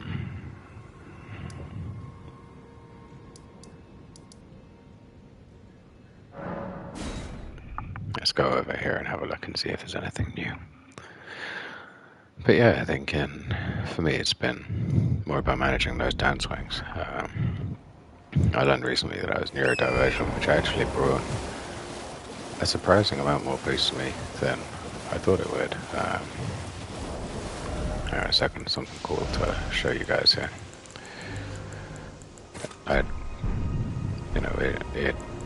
It allowed me at least to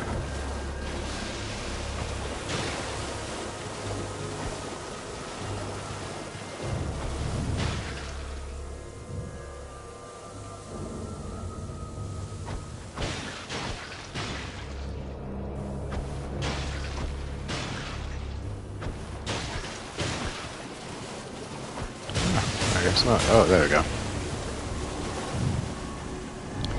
Takes a couple of them. There you go. No, after learning I was neurodivergent, it put a lot of perspective for me. I found peace in these.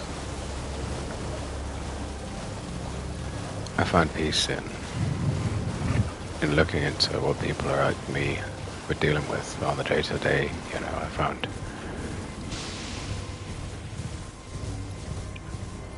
I wouldn't say joy, but I definitely found some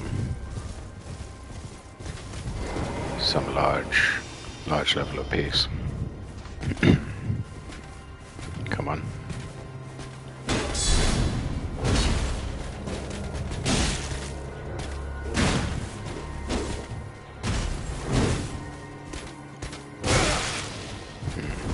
Thought I would get that for that one. Oh well.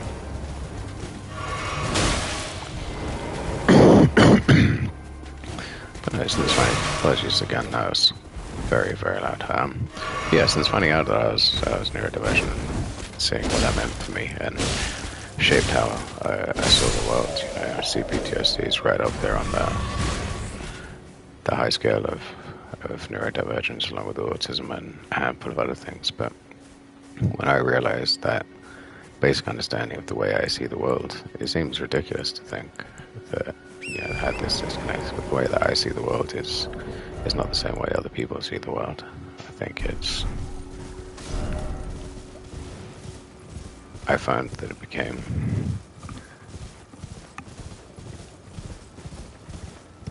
more important to me to help people understand and maybe see ways in which they could help other people around them. Because it's gets to be a lonely experience. It gets to be a lonely experience at times.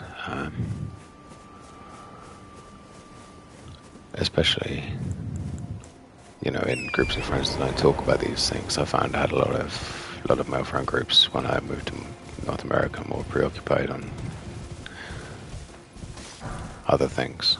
You know, talking about whatever it is the males talked about, but I came from a place where back home we did talk about these things. You know, we talked about what was bothering us, what was going on, what the next moves were going to be, what we wanted out of life. You know, whether that came from growing up in a place that was almost entirely immigrant, 362 languages and dialects, or just coming from a place where we all didn't have much. The dream building, chasing, the faith, it just built something different, I think, in those that I was around, especially. You know, everybody was constantly on the lookout to try and find ways to help you see your potential. Everybody believed in you, coming from a place again, has shaped and changed the person that I became. You know, it ties into the fact that I do often find myself taking care of people.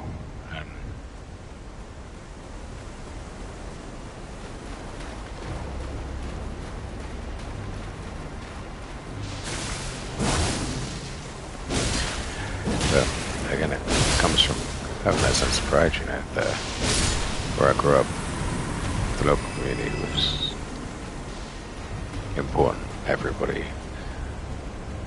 Everybody was tight, so like you could walk through your neighborhood and catch up with 20 people on the way, like your chip shop owner, your corner shop owner, I guess in New York could be your bodega store owner. But the community took care of itself, you know.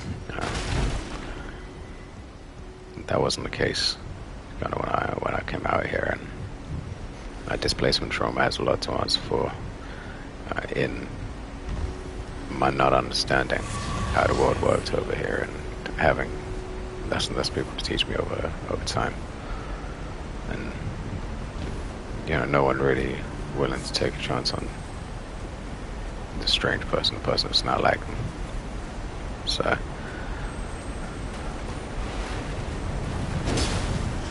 you know, I think it's tough. You know, you move to a place to try and make things better for everyone involved and everyone around you, and bring that mindset with you. Come on.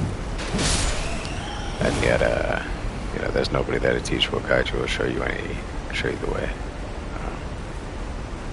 I know it was tough. That was tough, but yeah, it furthers the desire to create and facilitate the sort of environment that I'd seen before, where, you know, rooting for people, kind of helping, trying to help them pursue their potential and be the best that they can be, and finding them opportunities in which to show that off, you know. And try and have that sense of pride, just maybe not became toxic in my youth, but maybe not that sense of pride in the location in which we're living. It just becomes territorialist, but just a sense of pride in the people that you have around you and how talented they can be. And, you know, this what if tomorrow, I'll tell you, what if tomorrow you had a friend who'd just been writing music, no real ifs, ands, or buts, two ways about it, was just, you know, getting on with it. And then I got picked up to write for someone important.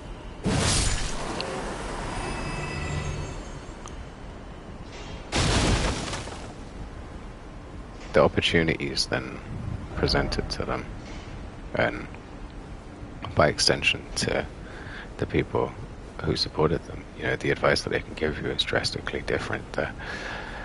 I just don't understand this North American aspect of disparaging everything that comes across. You know, it's not cool, it's not whatever, you know, but I don't understand the desire to tear something down rather than build it up. If I had somebody who had potential or exhibited an incredible talent, I would rather tell them that they have an incredible talent and have them pursue it. You know, and see them shine, or see them however you want to put it. You know, see them reach their potential. And I've had friends who went on to be much, much bigger things. You know, I used to have closet clothes made by a designer from back home. I used to have. But none of these things would have been possible if I hadn't just tapped him on the shoulder and said, look, man, those designs are excellent. Have you tried, you know, making them? Well, what would it take for you to create them? I don't like that tiny little bloodhound there just waiting for me to pick up this thing. It's clearly an enemy.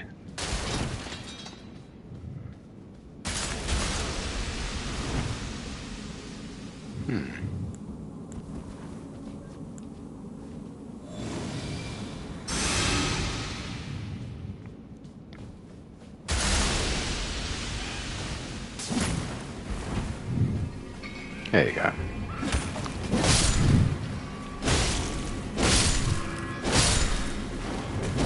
Excellent.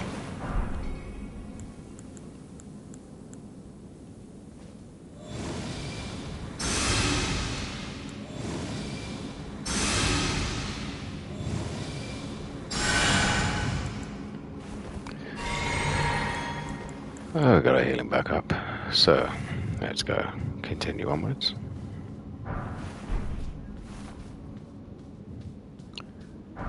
Yeah, I've also found in these friend groups, I find that there is a lot of beauty in the difficult, and that's why I play these soul souls. For example, is that the struggle and the pain. There is a lot of joy to be. Oh man, these camera angles are brutal. A lot of joy to be found in the difficulty. People who can portray that difficulty beautifully through art forms, music, visual art, hell, some video game titles. Souls 1, 2, and 3, Bloodborne.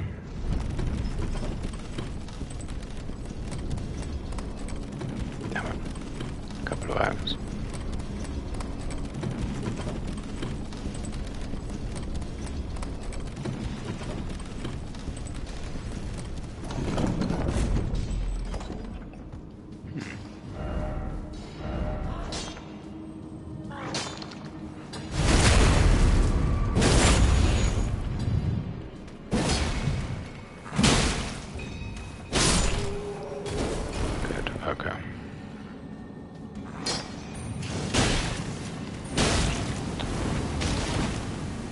Perfect timing.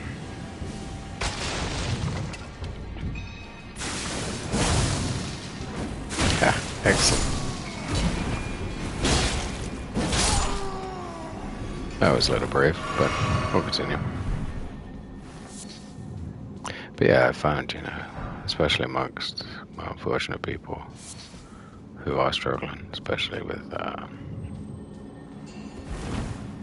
with strong mental health issues, that there are a lot of beautifully talented artists, gifted, talented creative types among them. I don't know if it's exposure to misery or their ability to convey the emotion through their chosen form of medium, but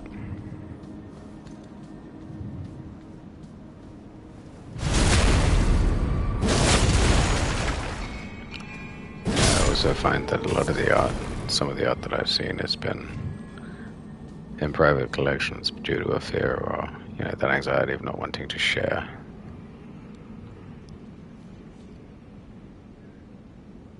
your art with anyone, for fear of ridicule, for fear that they may turn around and see how you see the world and treat you differently, either as a person or as an artist.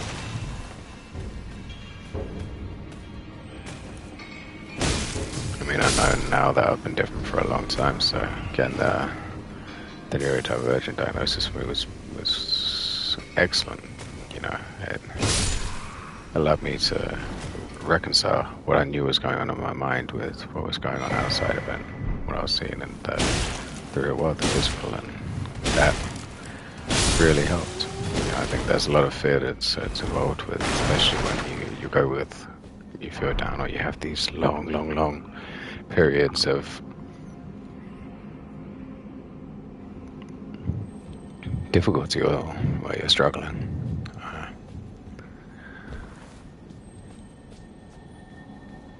I think it's scary to not know what's going on and to think, am I going crazy? Because that's what the world seems to want to tell me. Well, that's it. What I see on WebMD. I think the kindness and the softness, the approach that mental health is taken with is much more similar to what I used to know when I was even talking about my physical health.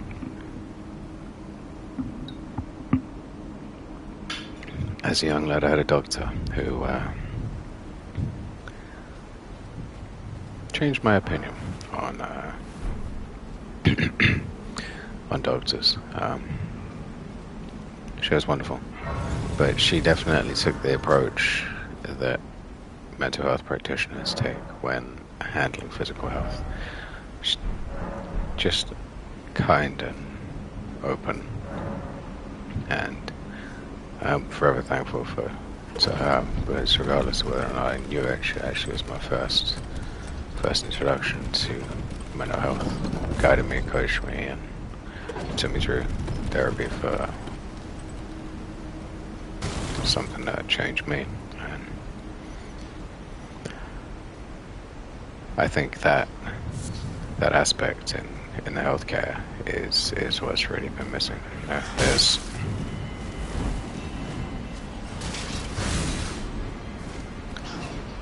that approach, the bedside manner, is something that is going to need to be continually reviewed and looked at as time goes on. Just might try jumping.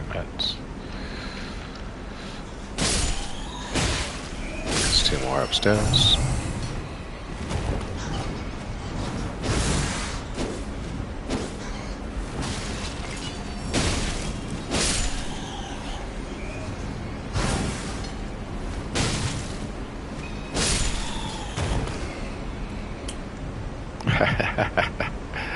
Snap to it, lads.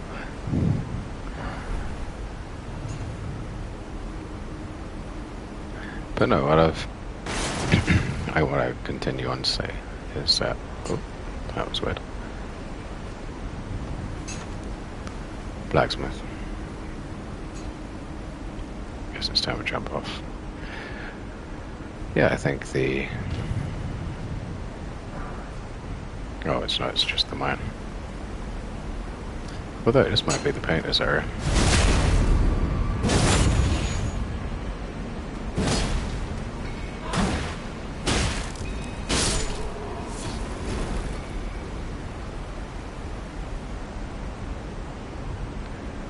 But yeah, I think as time moves on, as we move away from, you know, a shortage of medical professionals, there will be a I mean, to be honest, we're always going to need medical professionals, but as we move away from a shortage of medical professionals, I think that it's already been acknowledged that some of the best, some of the best workers in the healthcare system, especially over the past couple of years, have been humane, incredibly humane.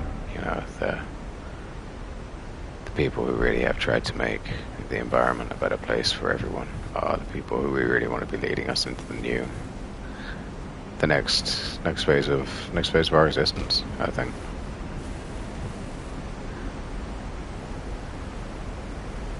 Oh, it could have just gone down here.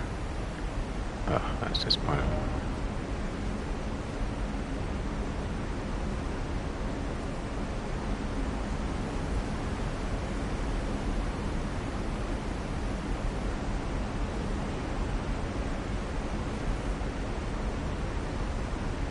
Oh well, we'll head back up.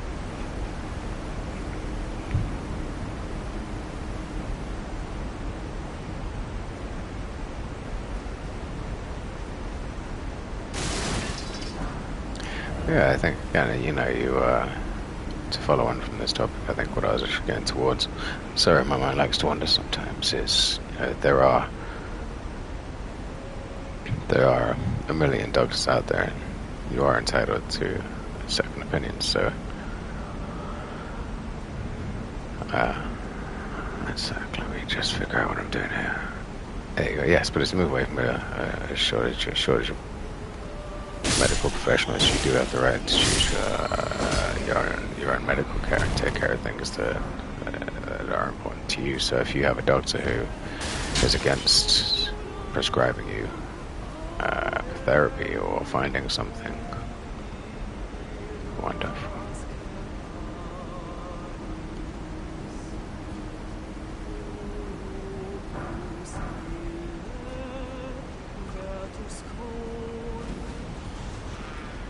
Sirens.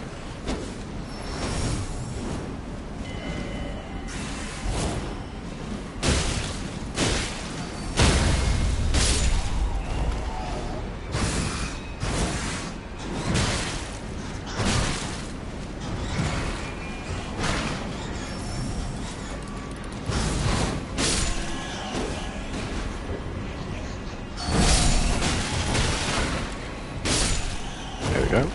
Okay. Yeah, no, I think as I was getting towards mentioning, you know, as with your physical health and your mental health, you should always shop around and get second opinions. And yeah, ideally what I'm getting at is find somebody who's right for you at the end of the day. Don't go based on blind faith and take other people's opinions into account when it comes to dealing with your mental health. Do some of your own research. For me, it involved getting involved online and finding out more and more about my condition and the root causes of it, the upsides and downsides, and just kind of finding ways that I could help myself. You know, I think a lot of mental health help is self-driven. You know, I wanted to know what had changed inside my brain and what had become different with me. after, I let you know, after the terror attack I was involved in, why did I see the world differently to other people? I used to have arguments with Makar in public. People would stare all the time. It's a very, very Toronto thing, even more so I would say. So not a very Toronto thing. People like to stare, and I constantly get into fights with people. My fiance, my family, because I was not a fan of people staring, and just found it incredibly rude and aggressive. And where I grew up, if you stared at somebody, that meant, come and have a go. And it's hard to shake that image out of my head again. At that point in my life when I was forming my opinion of what that meant, I was exposed to having living crap beaten out of me by people who would stare, and I find it very difficult, to reconcile. I still find it very difficult to reconcile acts of aggression. But after realizing that, perhaps the people on the other end of the staring weren't staring at me for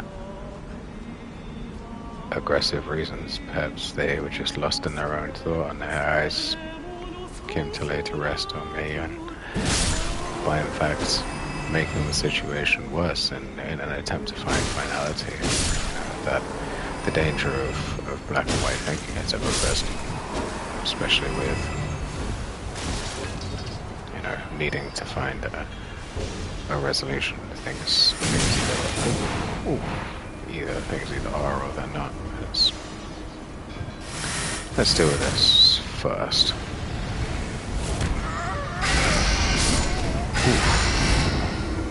Brutal. Yeah, I think with coming towards reconciling issues, you either are or you're not, black or white, friend, foe. That after coming to terms with myself, I guess you could say, and the way my brain worked, it really allowed me to see where outside influences had affected me. And as much as I was putting on the tough face and the brave I am, it is true, these things do shape you. And I always thought alpha, dangerous, toxic masculine mindset, I was the master of my own mind, and nothing could shape me. All the trauma I'd seen had been beneficial. Hypervigilance was a godsend. But at the end of the day, I couldn't see that. All I was really doing was letting the trauma of what had happened continue to affect me. So I was able to kind of cut that loose, and I felt better. Sometimes it is hard because the world doesn't look the same to me as it does to the next person, and reconciling that can be difficult. But what it takes is a 2-second explanation, and I'm not the type to generally apologize for who I am, but it takes a 2-second conversation and saying that this is why I'm the way I am. Can you do me a quick solid and don't make a big deal? Just understand that I react slightly differently to you. But again, everyone has good days and bad days. I can't change who I am. I've had really great days and I've had really terrible days, but having dealing with your mental health doesn't change the core or the essence really of who you are. I've always said that. I've always taken care of everyone. I've never been more or less than because of what I deal with. I think it's incredibly admirable to be able to deal with your mental health and take care of take care of others and handle business at the same time. I think it's incredibly powerful. One of the strongest things humans can do.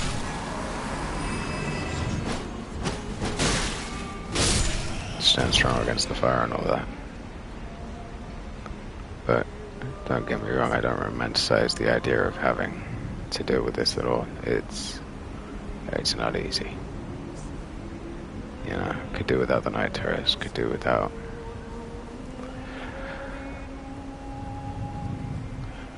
lost friends, could do without self-destructive nature that I found myself powerless to change. I don't know why I would continually make myself miserable.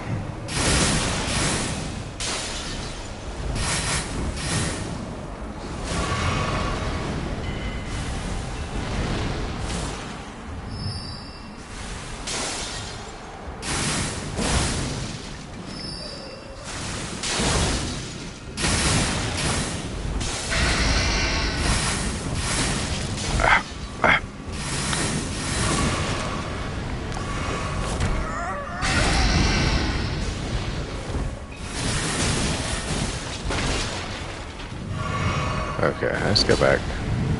Stop the panic. Deep breath. There we go. Back in charge.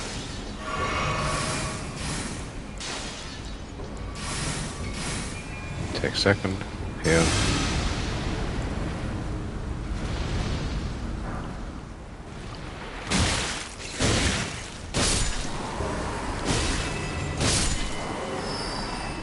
There's the other one.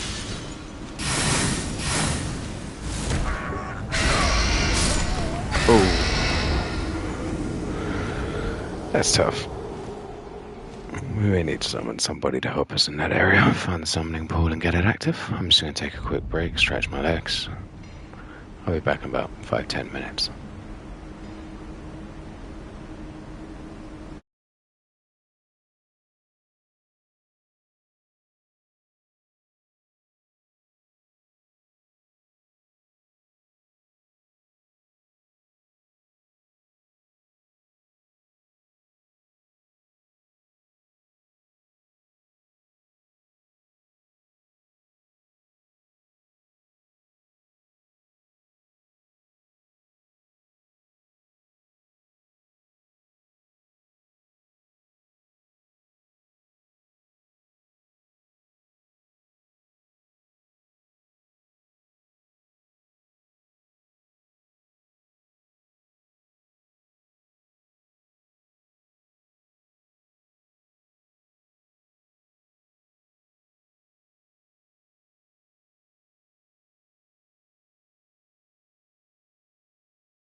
Hey guys, as we sort of come back to the tail end of the stream here. Alright, we've done pretty well today. I managed to do what we set out to, which is take care of the Godskin Noble. That went very well. We've been kept on track pretty well here.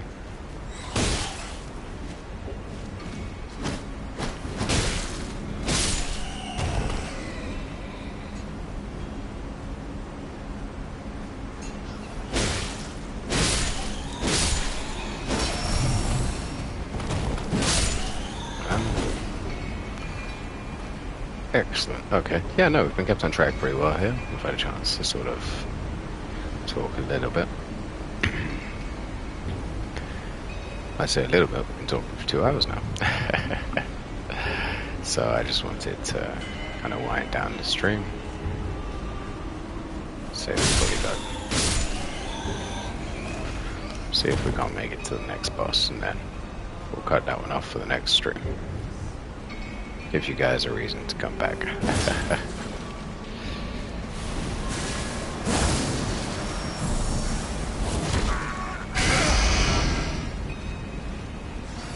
And the poison's gonna kill us before we reach the top.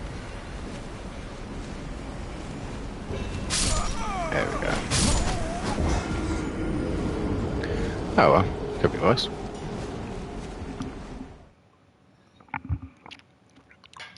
But yeah, I think we should close, as I close out the stream off. If you do kind of feel the same way that I feel, then you have struggles and don't really know where they come from. You have days that are great and then followed by months that are low, sometimes hours that are low.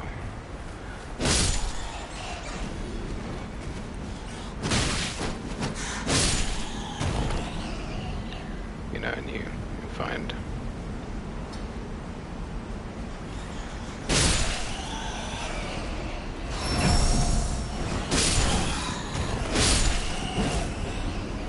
or, you know, you have problems with, like me, being stared at, or you find that it all gets on top. Sometimes it gets a little difficult to handle.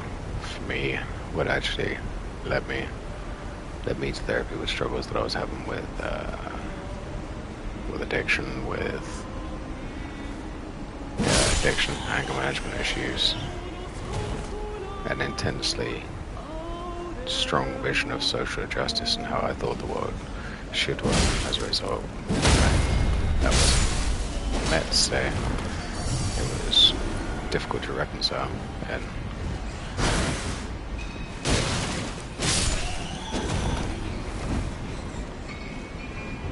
I say working at a hospital was great. It really helped me to reconcile what I wanted to do. I think anybody who's at a juncture right now in their career where they feel they're not getting paid enough, then might want a career change, should check out local hospitals, postings for people from all sorts of academic backgrounds, skill sets, and working with people. If it's not your cup of tea, I wouldn't recommend it, but it's a fulfilling career, and it really led me to what I wanted to do, which that was mental health at the end of the day. I find talking about it to be easy. I enjoy talking about it. I like seeing how I can help others and how I can best benefit the people around me. You know, I think it's important to pick a career where you don't really feel like you're working. For me, it's definitely this. I don't feel like I'm working when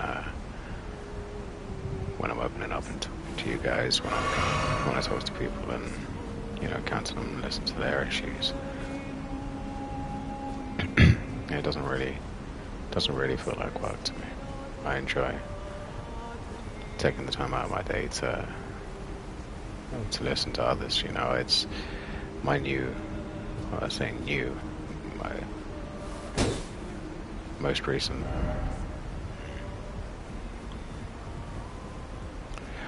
Yeah, my most recent, what's this? Group head, okay. Yeah.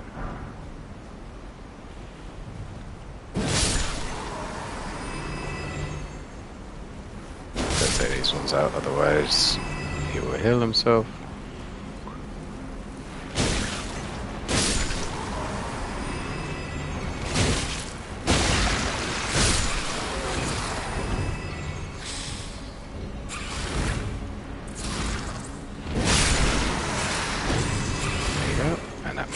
How you do it. Down the back. Wait for the bloodlust to set in. There you go.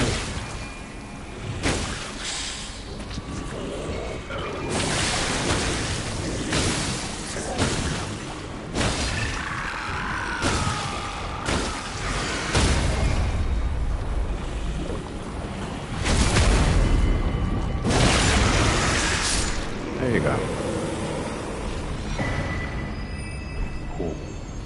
Curved sword. Did you see them, my friend? They have curved swords.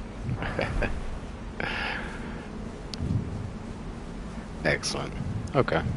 Onwards.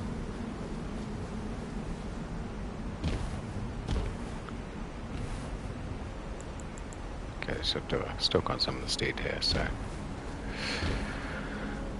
Yes. Here we go.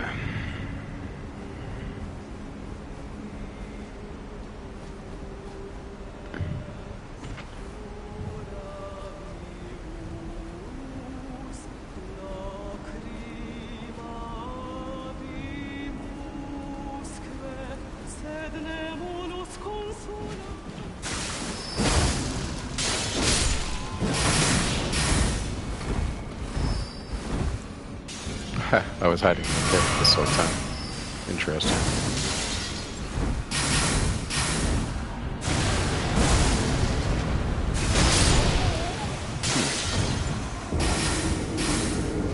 Perhaps next time we go up the left. Oh, there's nothing there. That takes the next set of grace or the boss fight, at least, I'm sure. But yeah, as we went down, I just wanted to take a moment to let you know that, you know, if you're struggling, if you find it difficult and you agonize over little decisions, I understand. If you think about things people have said long after they've said them to you and keeps you up, understand that too.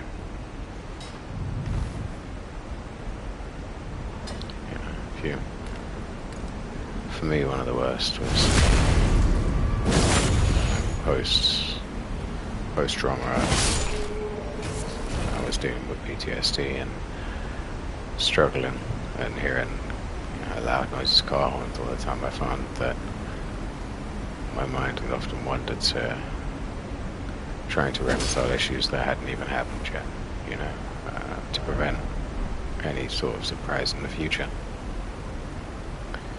It was only when, you know, I was talking to therapist way later on and running through it that he said, yeah, like, you know, it's a sign of anxiety that changing things is what you're trying to prevent, or, you know, the lack of knowledge about how to deal with a situation. So that should that crazy situation, I say crazy, not crazy, that's a bad term, trying to move away from, should the situation that you described ever come to pass, which is likely never,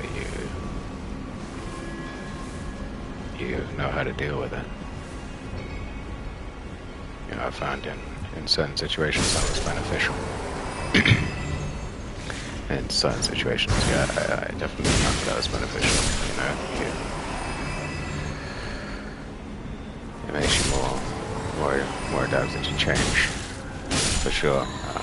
But especially when I was working, you know, at the hospital, we had a lot of rule changes that would happen responsibly to COVID-19. So being prepared to answer those questions before the questions were even asked was, well, you know, key part of the job, you know, and then thinking how you might get countermanded by somebody and having to further describe how it was in fact in the best interest of everybody.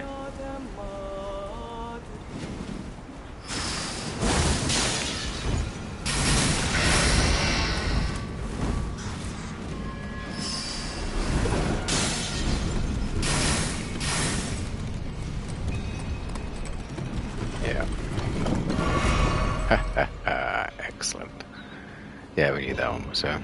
How many times were we willing to fall to those creatures? But yeah, even before these, you know, even I think we all even now have I think we have an understanding of mental health and what it looks like. You know, the people that talk to themselves, the difficult, the people who have obvious physical traits, but I don't think we often take into effect how good. Oh, what's this?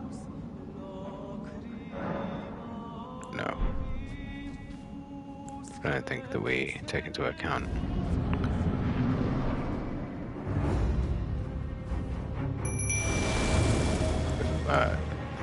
the states that people are beforehand. You know, yes, some of us born mental health issues, but over time it's a concerted response to great.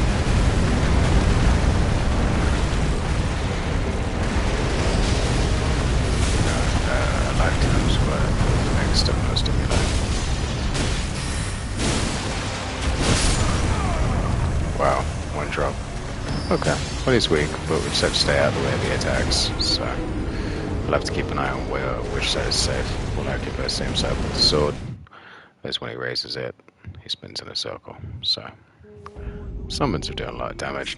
That's nice, nice to see. I'll have to go back and get a couple of upgrades in before the next session.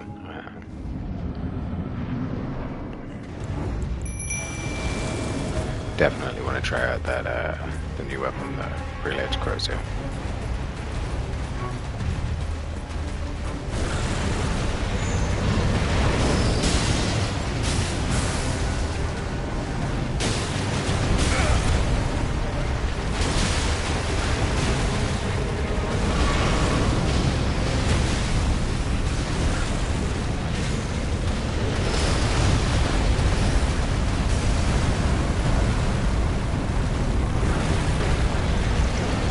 So it's weak but incredibly powerful. Weak defensively but incredibly offensively powerful, so it's just an attrition battle, that's the problem. But he'll go down quickly. Ooh. Well timed.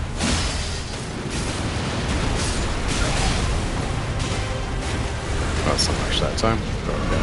Tail end.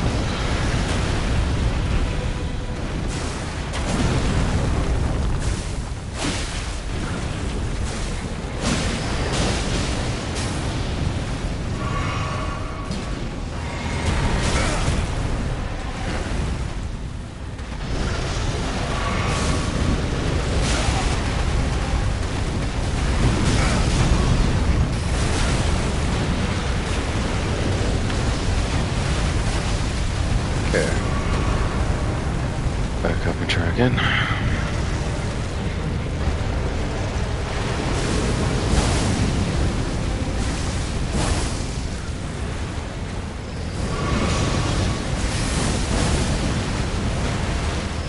This actually keeps us out of Magma, it's excellent. One more. Drop down. Okay, well. That was productive. Didn't think we were going to get that next boss on there, but, you know.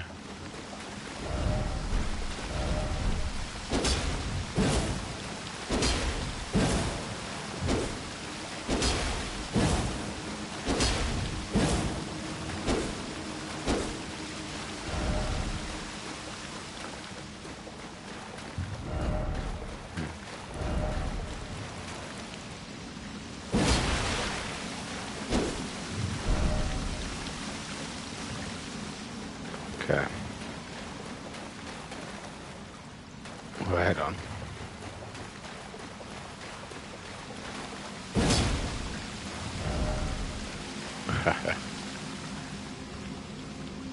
Alright, well there's the side of grace. Thank you for settling and listening. Oh, that's very funny. Sitting and listening to me so far. I do appreciate it.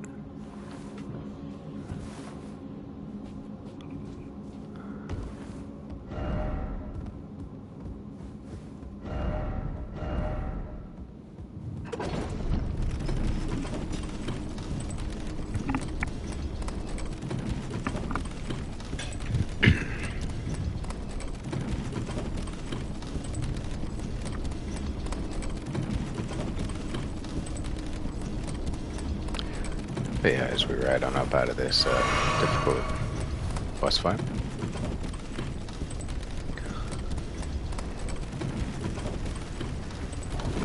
To a beautiful sight here.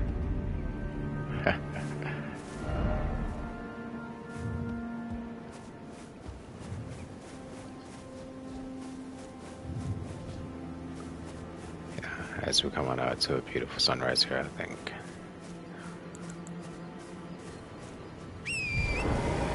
We'll find a nice spot to close this out.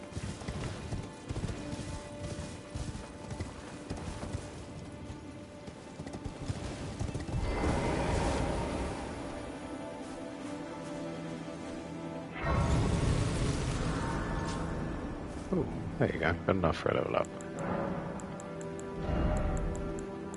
Level our dex 2 more points, and then we'll throw everything we have left into Arcane, I think. And give out the other weapon a try. We need some more vitality, but that can wait.